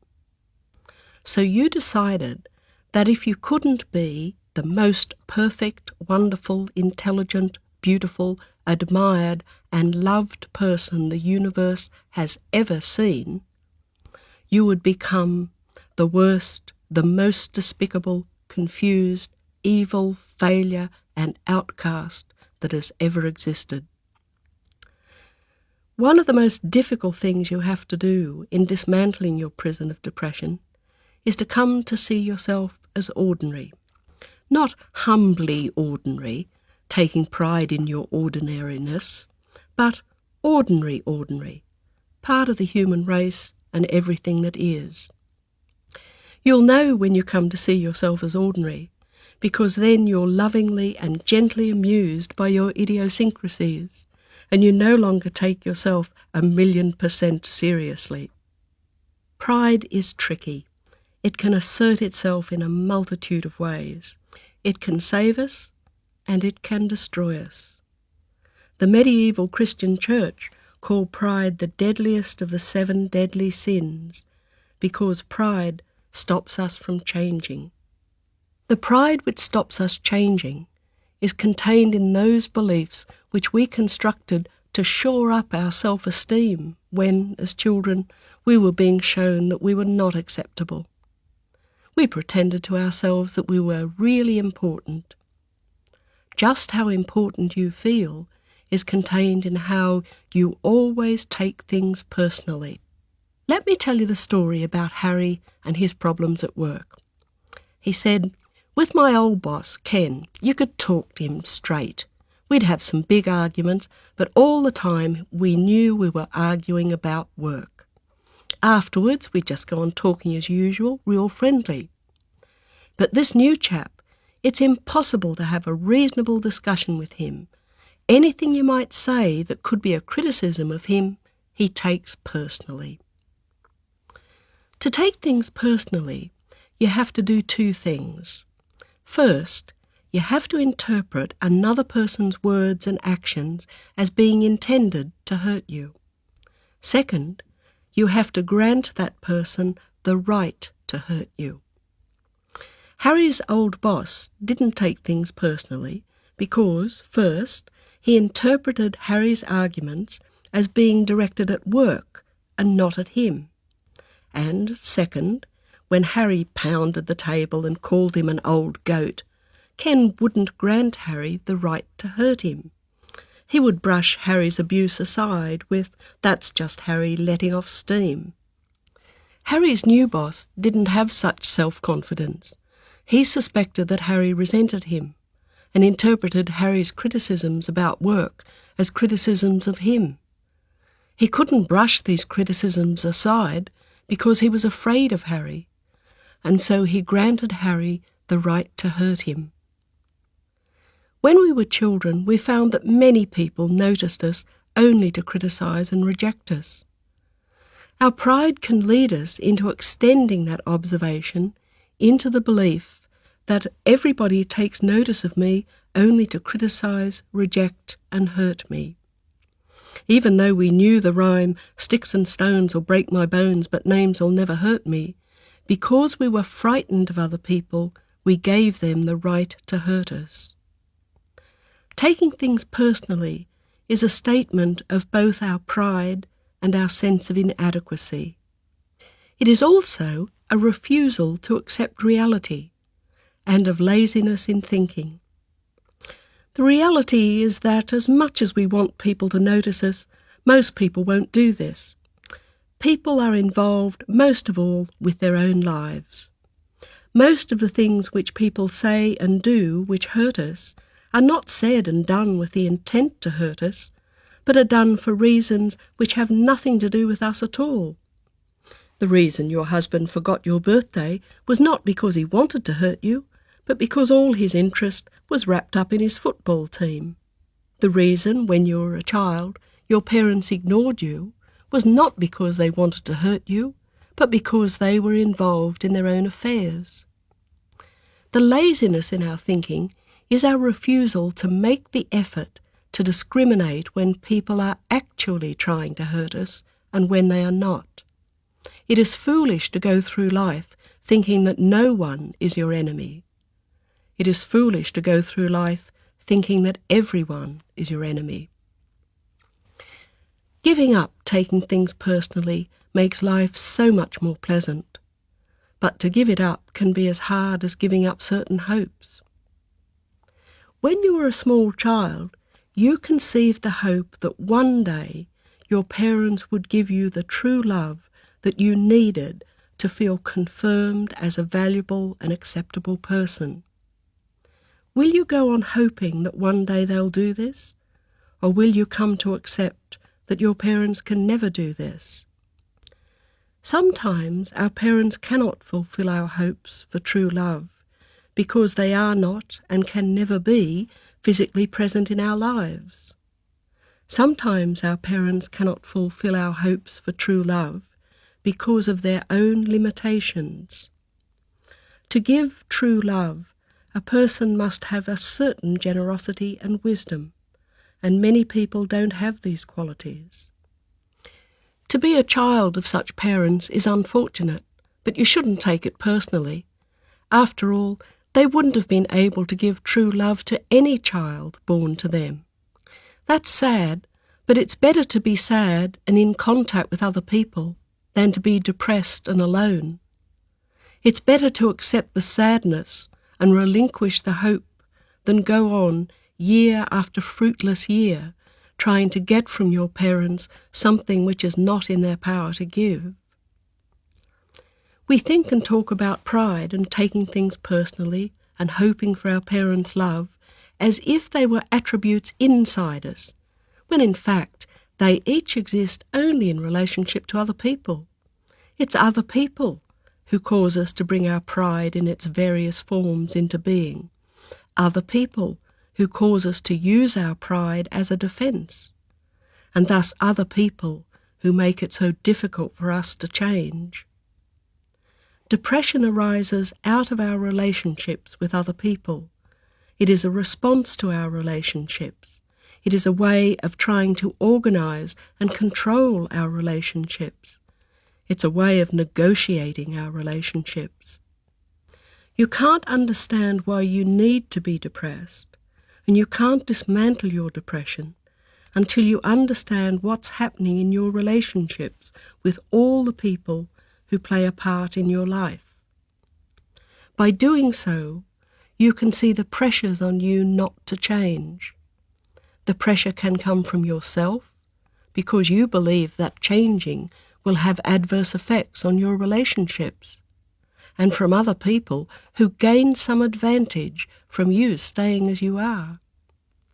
These people can be the society in which you live, your family, and, if you're part of a couple, your partner.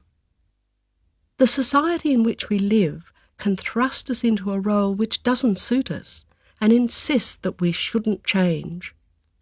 When we're small, society's representatives are our parents.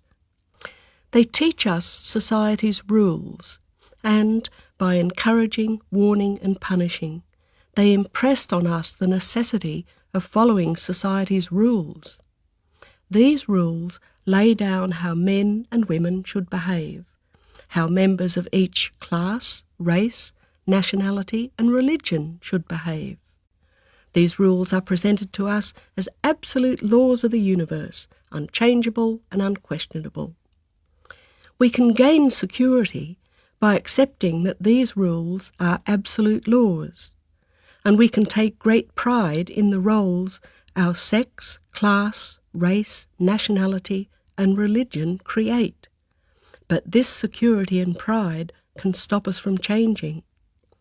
If you say to yourself things like, "Women my age don't do that sort of thing," or "I have to attend church without fail every Sunday," or "I wouldn't dream of mixing with that class of person," or "I'm not racist, but..." You're treating society's rules as if they are absolute laws of the universe, and so preventing yourself from changing. Society benefits from you being depressed. Depressed people are good people. They are obedient and keep society's laws. However, if you learn to value and accept yourself, you'll think for yourself. You'll argue, criticise, complain. You'll want to change society, or at least some part of it. It is in society's interests that you stay depressed. As much as our family doesn't want to see us suffering the misery of depression, there are many ways in which our family can stop us from changing. There's our loyalty to our family. Even if we admit to ourselves that our relatives can cause us problems, loyalty to our family will stop us talking about it. When I was a child, my mother used to warn me about talking about family business to strangers, and to her, a stranger was anyone who wasn't a member of the family.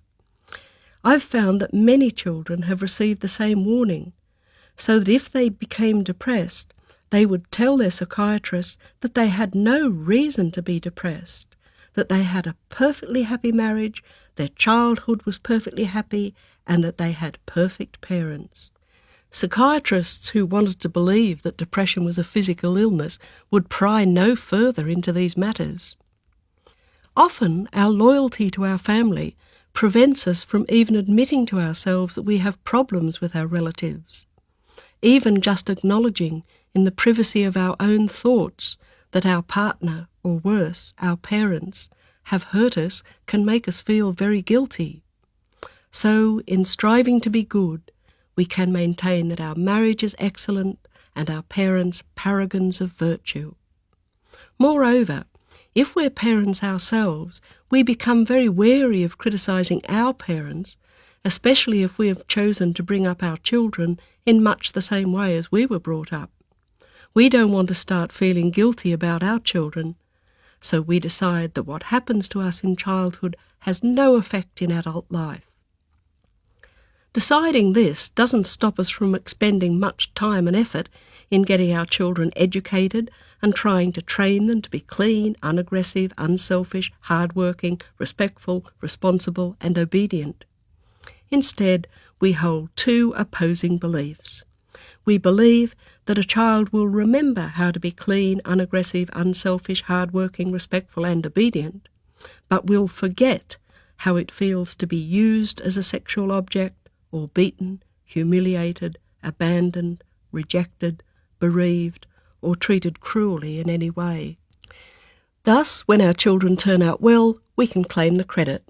And when they turn out badly, when they mistreat their own families, when they take drugs or become depressed or schizophrenic, or when they turn to crime, we can deny all responsibility and say that their actions are a result of their genetic inheritance. We can prefer to think of any difficulty arising in our family as coming from a gene from a far distant ancestor, rather than from what is happening now and what has happened in the past, in the history of our family. We all want to have a family history which fills us with pride. We need a family history because that's what fastens us in time and place. Otherwise we feel, as refugees feel, that we belong nowhere. But sometimes our family history is an important part of why we become depressed.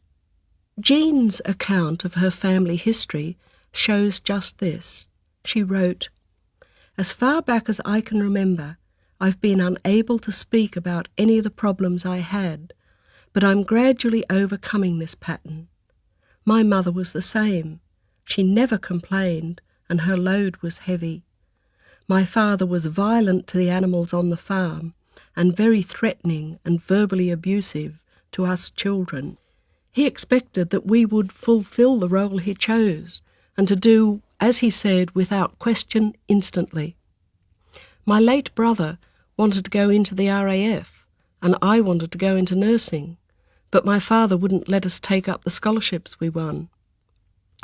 Decades later, my father told me that he'd wanted to be a teacher, but his father denied him the chance to go to grammar school. I've gathered from relatives who knew my grandfather that he was a morose and angry man. He felt he'd been forced into a marriage he didn't want. Grandmother was pregnant. He sought only to pay the rent, and beyond this he didn't take any notice of his wife and children. But to the villagers and the church he was all sweetness and light. The isolation in which my family lived, out of sight or sound of other human beings, didn't help." From this, Jean concluded, "Depression is a bad habit. You pick up habits from your family, and such habits are hard to break. There's been a habit of depression in my family for at least 3 generations. You have to recognise that it is a habit and break it." But sometimes our family doesn't want us to break that old habit. If you belong to a family who, whenever you don't conform to the role your family has specified for you, cuts you down to size, you'll be anxious about making any change in yourself, which will make you the butt of your family jokes and criticisms. Your family mightn't want you to change, because that will mean that they have to change in how they think about you and treat you. If your family's always seen you as the quiet one or the responsible one, and you decide to change and become sociable or pursue your own interests, this will upset their way of thinking and acting. They will actually have to think about you instead of just responding automatically to the image they have of you. They will have to talk about you differently and make adjustments in their lives. Having a defined role in your family can give you a sense of security. But in doing this, you can forget that if we are to live comfortably with ourselves, our lives must have significance to ourselves, if not to other people. When our family insist that we be what they want us to be, and we comply with their insistence, our lives lose their significance, because in being what our family wants us to be, we have to give up being ourselves. Living with someone who is depressed is very difficult. We can actually feel the prison wall which surrounds the depressed person. It may be invisible, but it is impenetrable.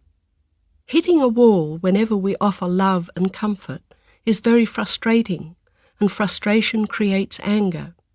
That anger can make us feel ashamed and guilty. How can we be angry with someone who is so obviously suffering? Moreover, the way the depressed person ignores or turns aside our offers of help can make us feel helpless, which in turn can make us feel frightened, especially when we pride ourselves on being helpful.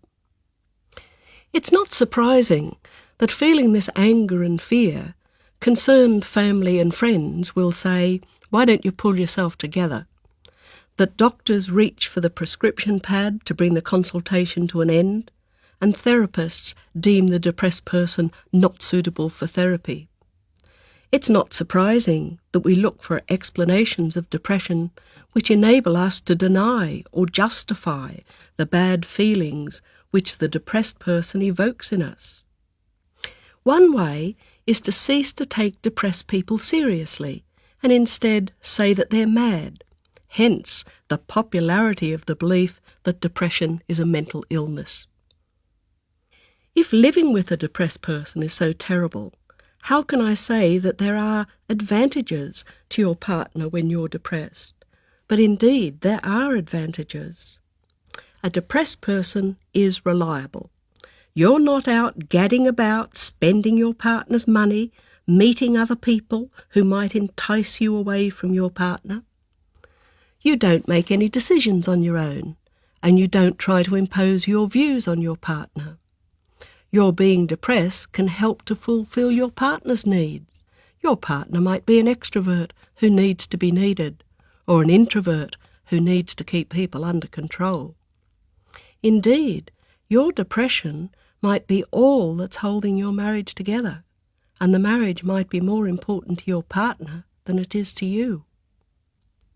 If you're a depressed wife and wondering whether this applies to you and your husband, notice what it is he says whenever you get less depressed and more inclined to present your own point of view, even argue. Does he say, "If you make me angry, I won't be responsible for what I do"? Or, "If you keep carrying on like this, I'll get depressed, and then where will you be?" Do you respond to these threats by becoming depressed? Such a withdrawal is both a protective retreat and a way of getting back at your partner. You're saying, "See what you made me do. Now I won't talk to you." Depression is both a defense to hold ourselves together and a weapon in a power struggle with other people. It is a devious and dishonest weapon which we can use when we feel we dare not confront people openly. In partnerships where one person becomes depressed, there is little or no open communication. Neither is there a great knowledge and respect for each other's point of view, nor is there a search for compromise. This is hardly surprising, because few of us have the kind of upbringing which encourages us to be open with one another. Most of us are taught that we are not good enough, and so, believing that we have something to hide, we acquire conversational skills aimed at hiding rather than revealing ourselves. It is said that women are better at revealing their feelings than men are, but both men and women are reluctant to reveal their profound anger and hate, their envy and shame, their sense of weakness and helplessness.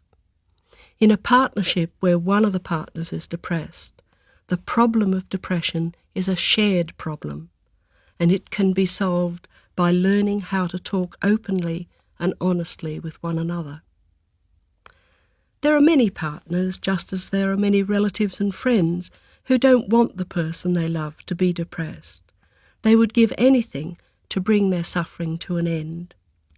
They think of anything they would do in terms of love, support and comfort, and, in practical terms, of accompanying the depressed person to clinics and therapists, spending time and money. They often don't realise that what's needed are two things which can be very hard to do. The first is to show that you love the person as she or he is. If you say, "I love you, but I wish you weren't depressed," the second part of the sentence negates the first. You need to show that, however you are and whatever you do, I love you. The second is that you must give the person room to change and to become whatever they want to become. If you say, "I want you to be the person I married," or "I just want you to be happy," you are laying down the conditions about how that person can change. You're showing that you want the person to conform to your wishes and that you don't accept that person's sadness. What you need to show is that your love expects and demands nothing, but simply accepts. In your every word and action, you show that I love you and wish you well, even if that well doesn't include me and what I want. Only that kind of love can give a person the encouragement and freedom to set out on the journey out of the prison of depression. When I was 10 years old, my father took me to see The Wizard of Oz. My father thought it was the wisest film he'd ever seen, and we often talked about it.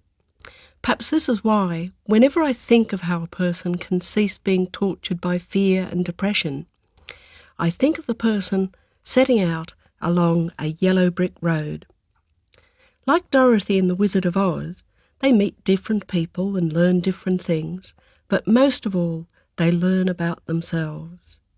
In one way, their journey never comes to an end, for the gaining of wisdom is never complete. But at some point in their journey, they discover what they were searching for. The Scarecrow was always intelligent. The Tin Man always had love and compassion. The Lion always had courage. And all that Dorothy had to do was click her heels together and she was home. Or, as T.S. Eliot said, "We shall not cease from exploration, and the end of all our exploring will be to arrive where we started and know the place for the first time." It is our failure to understand ourselves which causes most of our suffering. Certainly our planet isn't particularly hospitable to us, and our bodies suffer illness, accident and death. But by far the greatest amount of suffering is caused by what we do to ourselves and to one another. We are cruel and selfish, but most of all, ignorant. Cruelty and selfishness are forms of ignorance, a failure to understand that life is indivisible, and if we injure any part of it, we injure ourselves. This ignorance is not a lack of knowledge. We all have the requisite knowledge. Like Dorothy and her companions, we just refuse to recognise what we know. We insist that the only person with the necessary knowledge is the wizard, except nowadays we call our wizards experts. We want the experts to use their secret knowledge to take our pain away. Speaking as an expert on mental health and mental illness, I can tell you that we experts do have a secret. The secret is, there's no secret. We keep this secret because we don't want to go out of business. You don't want to recognise that you have the knowledge necessary to get you out of your misery, because for most of your life you've had people and yourself telling you that you were stupid and ignorant, and deliberately confusing you and telling you lies. You've been bamboozled, and you've bamboozled yourself. Now, in order to discover what you already know, you need to go on a journey. This is a journey without maps, for you're going into territory which no one has ever explored completely. However, from time to time, you'll meet someone who knows part of the way and can point a direction or accompany you for a mile or two. Don't be fooled into thinking that any of these helpful guides represent the goal of your journey, or that any one of them should accompany you all the way. You need to outgrow all of your guides and discover your own wisdom, for no one knows everything, and so long as you have a teacher, you're still a child. This is why Sheldon Kopp called his book of wise stories, "If you meet the Buddha on the road, kill him." Even Sheldon Kopp and his books once studied must be outgrown. Every good guru knows this. A guru is a person or an object from which we can learn and gain enlightenment. On your journey, you'll meet many gurus, so even if you don't have a map, you'll find many guides. So here are some guides which you might find useful. First, you have to decide that you are sufficiently valuable and acceptable to deserve to set out on such a journey. When you've spent so many years telling yourself that you're bad and worthless, you might find it hard suddenly to see yourself as acceptable and valuable. So what you need to do is to act as if you are. And if you do this for long enough, then one day you'll discover that instead of being your own worst enemy, you've become your own best friend. I learned this from my friend Margaret.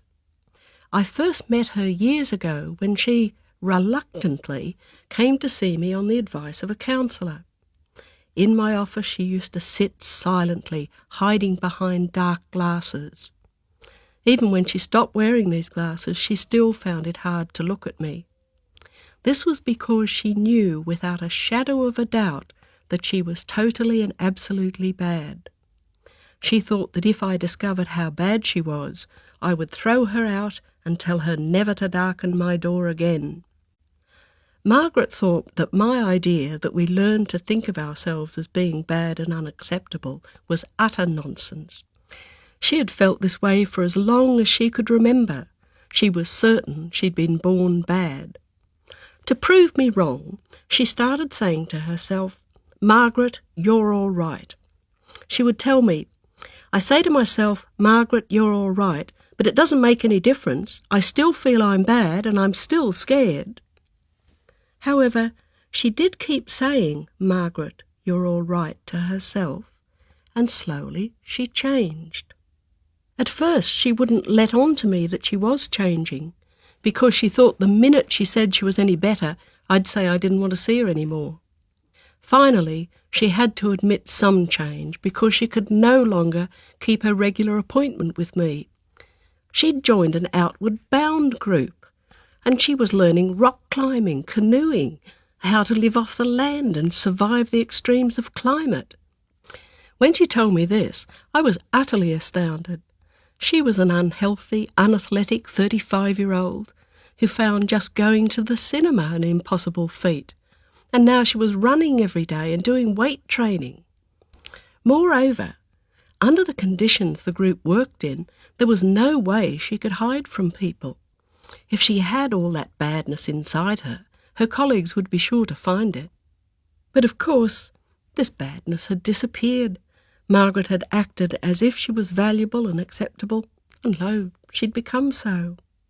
One day, when we were chatting over a coffee, she said, "I think I've become the kind of person I like." Once you decide that you're going on this journey, you need to make some practical preparations. Have you got some health problems which you've been neglecting because you don't like to trouble your doctor? Now's the time to get yourself really physically well. If you're a woman and you suffer with premenstrual syndrome, that's because you don't value and accept yourself. Women who value and accept themselves don't have premenstrual syndrome. They have trouble with their periods, and they harass their doctors until they get some satisfactory help. Just finding a doctor who'll take a woman's physical problems seriously can be a battle in itself. You need to take up some form of exercise, even if it's just going for a walk each day. Best of all is to join a yoga class where you'll learn how to relax, how to live in and know all your body, and how to centre yourself and meditate. Then there is the question of antidepressant drugs and tranquilizers. It should be your decision, and not your doctor's, as to whether you should take these drugs. You're the only person who can judge the intensity and the kind of pain you're feeling, and it is you who has to live with the effects that these drugs have on your body. You shouldn't take any drugs without knowing in detail what the effect of these drugs actually are.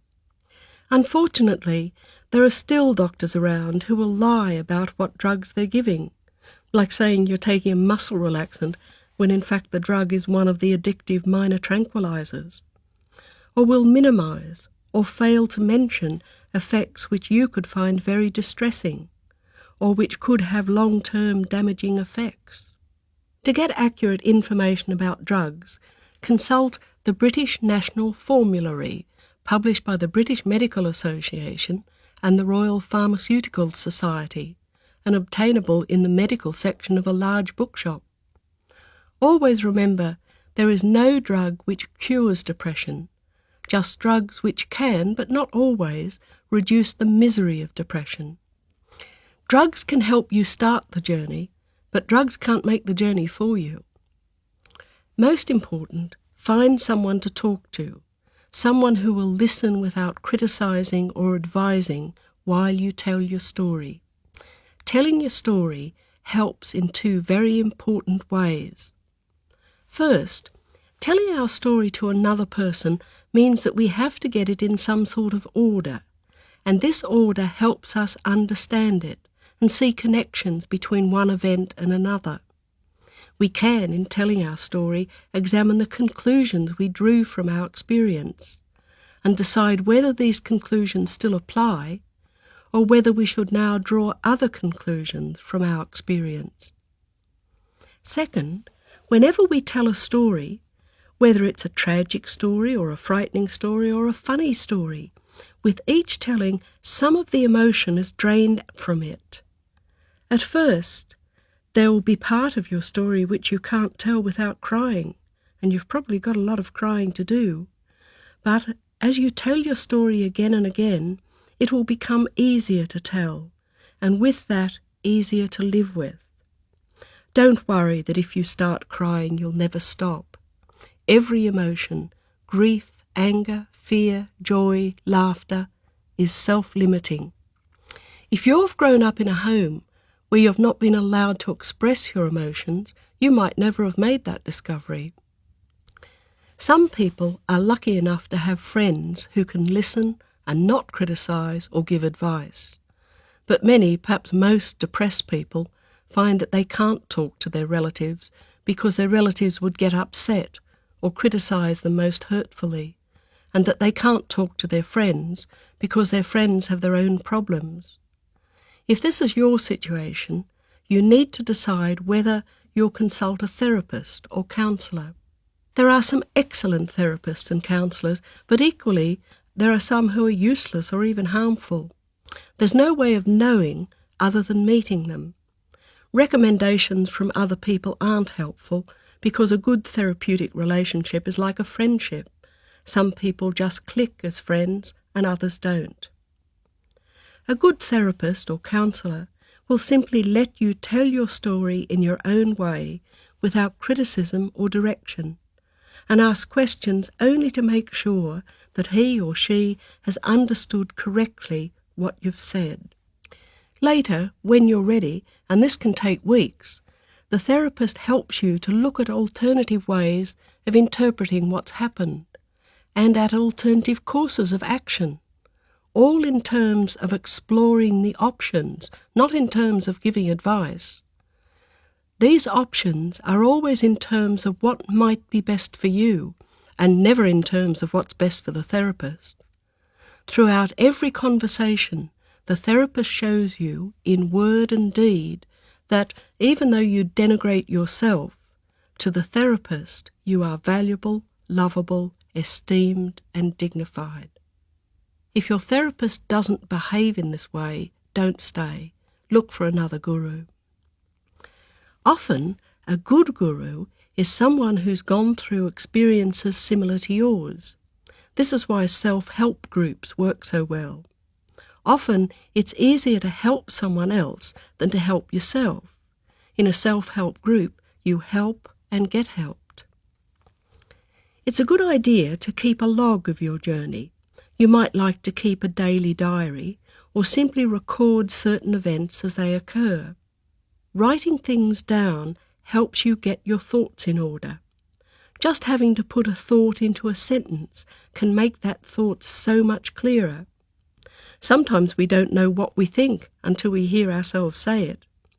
Writing things down means taking something from inside yourself and putting it out in your external reality where you can see it differently. Moreover, if you keep a record of your experiences, you'll find it helpful on those days when the journey's especially hard to look back and see the progress you've made. When you feel that you'll never escape from the prison of depression, it's so easy to forget that everything passes. Everything passes is one of those truths which we have to learn for ourselves. Whenever you come across something which strikes you as particularly wise, make a note of it. If you build up a store of wisdom, perhaps as sayings or stories or poems or music, you always have something to draw on to comfort and strengthen you. Instead of lying awake worrying, you can find peace by meditating upon your store of wisdom.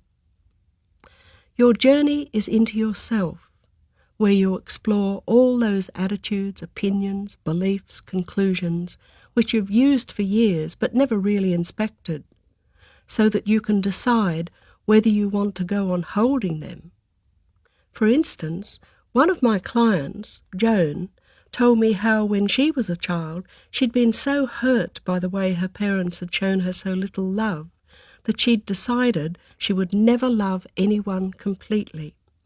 That way, she argued, she'd never feel the pain of rejection. I pointed out that that was the good implication of not loving anyone completely, but that the bad implication was that she was always lonely. Joan thought this over and discovered that the pain of loneliness was greater than the fear of rejection. She decided then to let herself love her family completely. There are many ways in which you can make this kind of discovery. In my book, Breaking the Bonds, there's a section called Discoveries, where I've described some of the exercises you can do to examine the attitudes, beliefs, opinions, and conclusions you've created, and to decide whether you want to change them. I've related each of these discoveries to the themes I've discussed here and in the book. You can do whatever of these exercises strikes you as interesting, and you might like to get other people in your family to do them as well. You need, too, to look at your relationships with other people and decide what you're going to do about them. You might have many family and friends, but even so, you're lonely. Loneliness is not the state of being alone. Loneliness is the state of being cut off from other people. Loneliness is felt as a barrier and an emptiness between you and other people. How do we create this state of loneliness? We create it by our rules about relationships with other people, our beliefs about relationships, the skills we use in our relationships, and the emotions our relationships provoke in us. When we're small children, our parents and teachers lay down rules about whom we can be friends with and whom we should avoid. As children, we don't question why there are these rules. We take them to be the immutable realities of the universe. In the Australia I grew up in, Catholic and Protestant children went to separate schools and didn't play together. Protestant children were told terrible stories about Catholics, and Catholic children were told terrible stories about Protestants. It wasn't until I was in my late teens and admitted to a Catholic hospital that I discovered that nuns were women just like me. We get taught these rules because we all like to believe that our nationality, our religion, race, class, political affiliation are the best, and that people who don't belong to our group are not merely mistaken and unfortunate, but actually are wicked and dangerous. They're our enemies. We believe this because that way we can offload some of our sense of intrinsic badness. We can say to ourselves, I mightn't be the best person in the world, but I'm much better than those people. We can also say to ourselves, I mightn't be the best person in the world, but I belong to the best group in the world. But we never manage to offload all of our sense of badness. And so when we say that our enemies are bad and dangerous, we know that we're weak, and so we feel frightened. Thus, the more you feel that you are bad and unacceptable, the more you feel in need of enemies. But the more wicked your enemies seem to you, the more frightened you are of them. All this comes from the rules you've been taught about relationships. All you have to do to change is to question these rules, and you can get to know your enemies and discover they're people just like you. When we were children, we developed our beliefs about relationships. If you grew up in a home where your parents were always welcoming guests and enjoying their company, you drew the conclusion that relationships were good, pleasant, and desirable. But if you grew up in a home where visitors were made only grudgingly welcome, or not allowed in at all, and where you heard your parents privately criticizing and condemning other people, you drew the conclusion that relationships were not to be encouraged, much less enjoyed. From this conclusion, you can easily develop the belief that you must keep yourself to yourself. If you believe that you must keep away from other people because you're bad and they're dangerous, you don't develop the skills necessary for getting along with other people. Instead, you might develop a negative skill like that of sour grapes. All the things that you might do to overcome your loneliness, like joining a club, taking up a hobby, visiting friends, you can dismiss. You tell yourself that the club is full of snobs, the hobby is a waste of time, the friends are boring. The skills you have developed in relationships are aimed at scorning, limiting, and avoiding relationships rather than skills in getting along with people. Then there are the emotions in relationships. We can feel safe when we're with another person only when we can predict what that person will say and do, and when we feel that the person likes us and understands us. When you don't like yourself, other people appear to be unpredictable because since you kept yourself away from them, you've not got to know them. Fearing other people and thus not understanding them, you explain much of other people's behaviour on the basis of your belief that person doesn't like me. So when other people break appointments with you, fail to phone, forget your birthday and so on, you regard these events as proof that they don't like you. The fact that other people have jobs, families, and inadequate diary-keeping habits doesn't cross your mind. Moreover, when someone gets angry with you, you assume that that person doesn't love you. You haven't discovered that it's possible to be angry with someone and still love that person. The third criterion for a safe relationship, that the other person understands you, is a hard one to reach because generally we're so poor at understanding one another.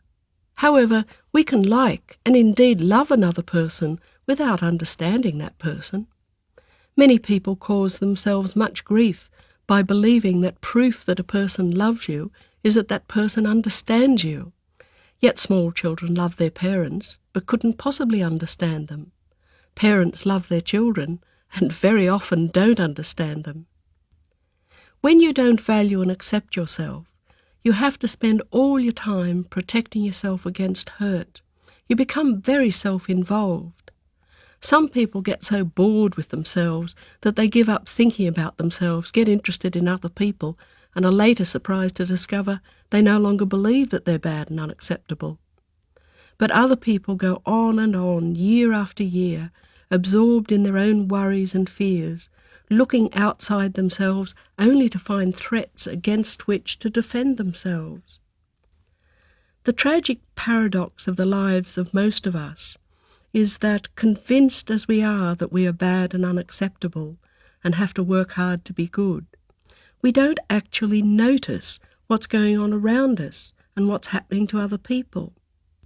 Not noticing other people, you miss countless opportunities to meet all kinds of fascinating people, including the ones you were taught to see as your enemies.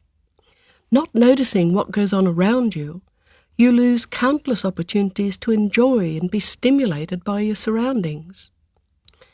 To give up being lonely, you need to make and carry out 12 decisions.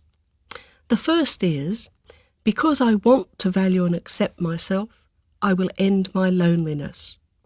But of course you can't end your loneliness until you make the second decision. I shall take the risk and approach other people.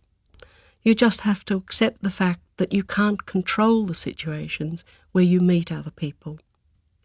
Some people expect that if they make any effort to be friends with someone, they should be rewarded appropriately for their effort, whereas you need to decide that I won't expect instant results or results commensurate with my efforts. Friendships take time to grow, and for this you need to make the fourth decision, I'll be interested in other people. This involves the fifth decision, I'll improve my skills in listening and asking questions. So many of us are poor listeners and never ask the kind of questions which draw other people out. It's not just a matter of listening and asking questions. You need to make the sixth decision. I'll become skilled in seeing things from another person's point of view. You need to be able to see another person's point of view if you're to be successful in your seventh decision. I'll try to improve my understanding of the consequences of my behaviour. If you understand the other person's point of view, you'll be able to predict the effect your behaviour has on that person. The eighth decision recognises that not being lonely means sometimes having to deal with another person's anger. I'll be more accepting of other people's anger and not always take it personally. For this to be successful, you need to make the ninth decision. I'll improve my skills in distinguishing real from imaginary enemies. Friends like to give us things, so the 10th decision is, I'll learn how to receive generously. It's easy to give. It's much harder to receive and not feel guilty or obligated. Often we envy other people rather than allow ourselves to acknowledge how sad we are because we've lost so much. But envy ruins friendships. So the 11th decision must be, I'll let go of envy and allow myself to be sad. And the 12th, I'll learn to share my sadness with others and share their sadness. To do this, we need to give up the pride we took in our suffering and accept the universality of pain. In sharing sadness, we recognise how unique we each are, and yet the same, and how splendidly ordinary we are. It is sadness, far more than joy, which draws people together. Once we recognise that what is inside us is not badness, but sadness, we can relinquish the barriers we've constructed between us and other people. Often we can't make this recognition until we've gone back and looked at those events in our childhood which led us to draw the conclusion that we're bad and unacceptable. These are the events which you've always tried to keep out of your mind because you remember them as the child you once were. Now you need to remember them, but in a different way. You can do this with a friend or therapist to accompany you on your journey, or you can do it by writing it down as a story. First, you remember the story as you've always remembered it, as you experienced it as a child. Remember how, at the end, you felt convinced of your wickedness. Now you tell the story again, but not from the point of view of the child you once were, but from the point of view of an adult who cares about that child. Now the story becomes one of humiliation and injustice. This story doesn't end with, I deserve what was done to me, but with, this child was unjustly treated. Now you can see your story from two perspectives, the perspective of the child who suffered and the perspective of the adult who understood. You'll find this part of the journey very difficult if you're still looking at the child you once were without pity or sympathy, as depressed people often do. The plight of every other child in the world might tug at your heartstrings, but of the child you once were, you say, I was bad and deserve to be punished. Loving and feeling sympathy for the child you once were is not weakness and self-pity. It is acknowledging the vulnerability of children, to which adults should respond with concern, sympathy and protection.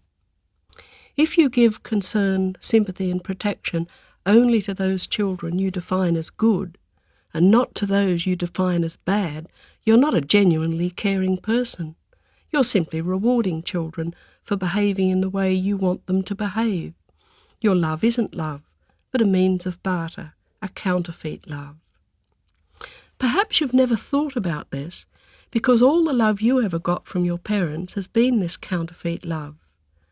If you were good, your parents showed you love, and if you were bad, they withdrew it.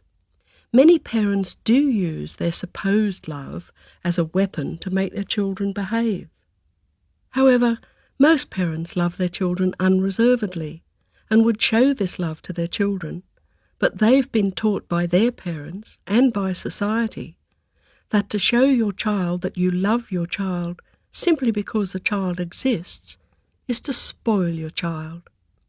Thus many parents hide their genuine love for their child and show instead the counterfeit love of rewards and punishments. Because of this, many children grow up believing that their parents don't really love them. The tragedy of so many people's lives is that they never discover that underneath their parents' counterfeit love was genuine love, and that, despite all their foolishness and failure to be the perfect child, a credit to our parents, their parents loved them unreservedly all the time. But of course, the parents who loved them unreservedly were just ordinary people. They weren't the perfect parents we, as children, wanted them to be. To discover how to value and accept ourselves, we have to give up defining our parents in terms of angels and devils. Some people insist that they had two angels as parents, and forbid themselves even the tiniest criticism of their parents.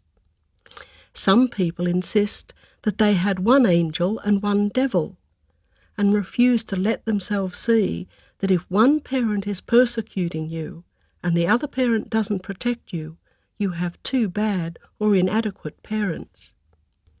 Some people insist that they had two devils for parents, and they complain about a world which has not treated them fairly, for neither have their parents been punished for their wickedness, nor have they, the children, been rewarded for their self-sacrificing goodness. If you're lucky, you have parents who are now wise enough and strong enough to be able to talk to you about themselves and about your childhood. It takes courage for a parent to do this, because when you're a parent and you think about what effect your actions might have on your child, you can feel guilty and helpless. The sense of helplessness is intense, because no matter what you do as a parent, in the end it's not what you do which matters, but how your child interprets what you do. You can think you're setting sensible limits to your child's behaviour, and your child can think that you're unloving and unjust. We have no control over how people interpret what we do. Many parents find it just too difficult to discuss past times, and they warn their children off inquiring by threatening to get upset or angry. If you have such parents, or if your parents are dead or somewhere where you can't ask them questions, you can explore the past by writing your parent a letter where you set out all that you would like to say to your parent. This can be a very painful letter to write. Next, you can pretend that you are your parent and you write yourself the letter you'd like to receive. So often, all we want to hear from our parents is that they acknowledge what has happened, say that they are sorry, and show us that they love us without reservations. In this process, you might, eventually, find forgiveness for your parents. Remember always that forgiveness, like love, is spontaneous. It can't be willed into existence. Resolving to forgive someone is no more than resolving not to persecute that person, just as resolving to love someone is no more than resolving to be kind. Forgiveness, love, and happiness are not things which we can achieve, but graces which come upon us. This whole process of coming to accept ourselves and our past is part of learning not to take things personally. Sheldon Kopp described how he discovered this after having worked for years as a therapist trying to help people who were suffering. He'd developed a brain tumour which threatened his life. He said, "At the time I fell ill, I still believed that life had inherent meaning and that I had an important part in what was to happen to me and to those around me. My tumour seemed an undeserved and tragic fate. How the hell did that fit into the grand scheme? Not only had I started out as the innocent victim of my parents' mistreatment, but, nobly transcending that unfair disadvantage, I had gone on to transform my suffering into a continuing fight against injustice. Why should a good guy like me end up with a brain tumour? It took me 2 more years of therapy to resolve this pseudo-innocent question. Knowing that my mother hated me was not enough. I remained excessively vulnerable to life's random mishaps.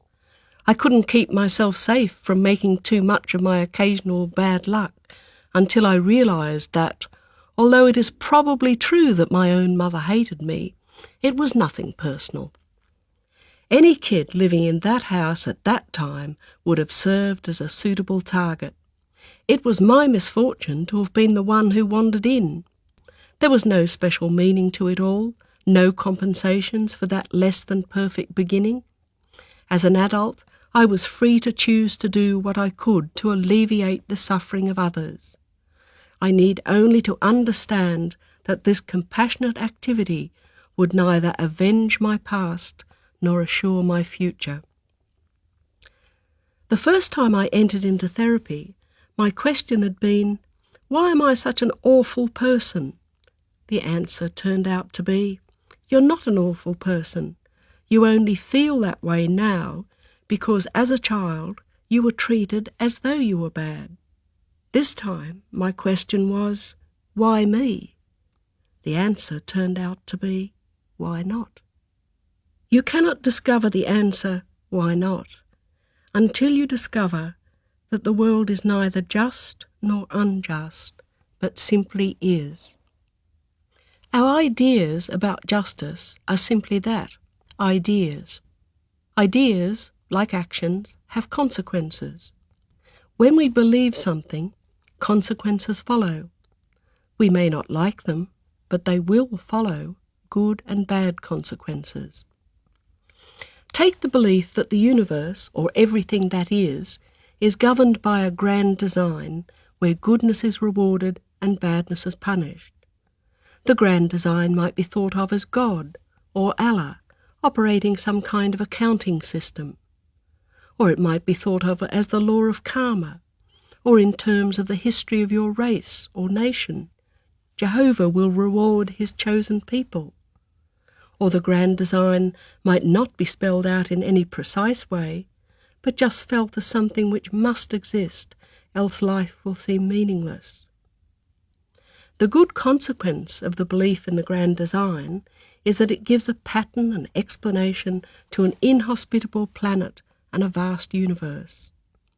This pattern transforms our insignificance, placing us at the centre of the universe, and it turns a planet indifferent to our existence into a world which is there to serve us.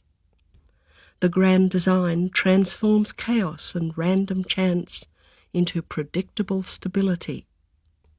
The promise of the grand design is that we are the creators and controllers of our destiny. There are rules to the game, and we can play to win. We don't have to pity the losers, for if they lost, it is evidence that they deserved to lose. Thus, a belief in the grand design gives us certainty, power, and absolves us of the obligation of pity. But there are other consequences. One is that to maintain our belief, we have to blind ourselves to much of what is going on around us, and we have to corrupt our intelligence in explaining the function of the grand design in our lives. Look at the tragedies across the world and reported in your paper today. Have the good been rewarded and the bad punished? Another consequence is that when disaster happens to us, we can only blame ourselves or feel angry and resentful for being so unfairly treated. If you want to give up being depressed, give up your belief in a grand design of rewards and punishments. This is not to say that you must give up your belief in God.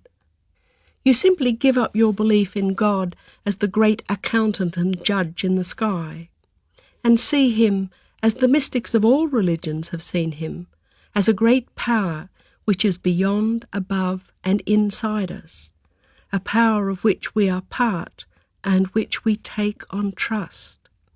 That power is not there for our benefit, but it is a resource which we can use simply by realizing that we are part of everything that exists.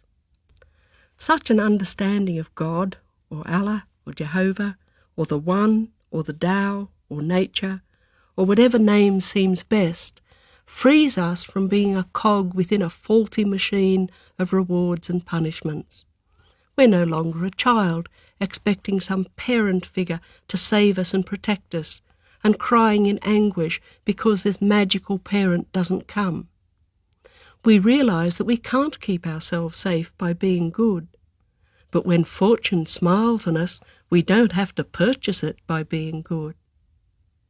It is when we accept that why not that we become free of our past. We are free to be good because it pleases us to be good, and not because we feel compelled to be good. We're free to achieve because it pleases us to achieve, and to be close to people because it pleases us to be close to people. We're free to hope. We're free to turn the pain from being in a prison into a resource for strength and understanding. The way out of the prison of depression can be quite amazingly simple.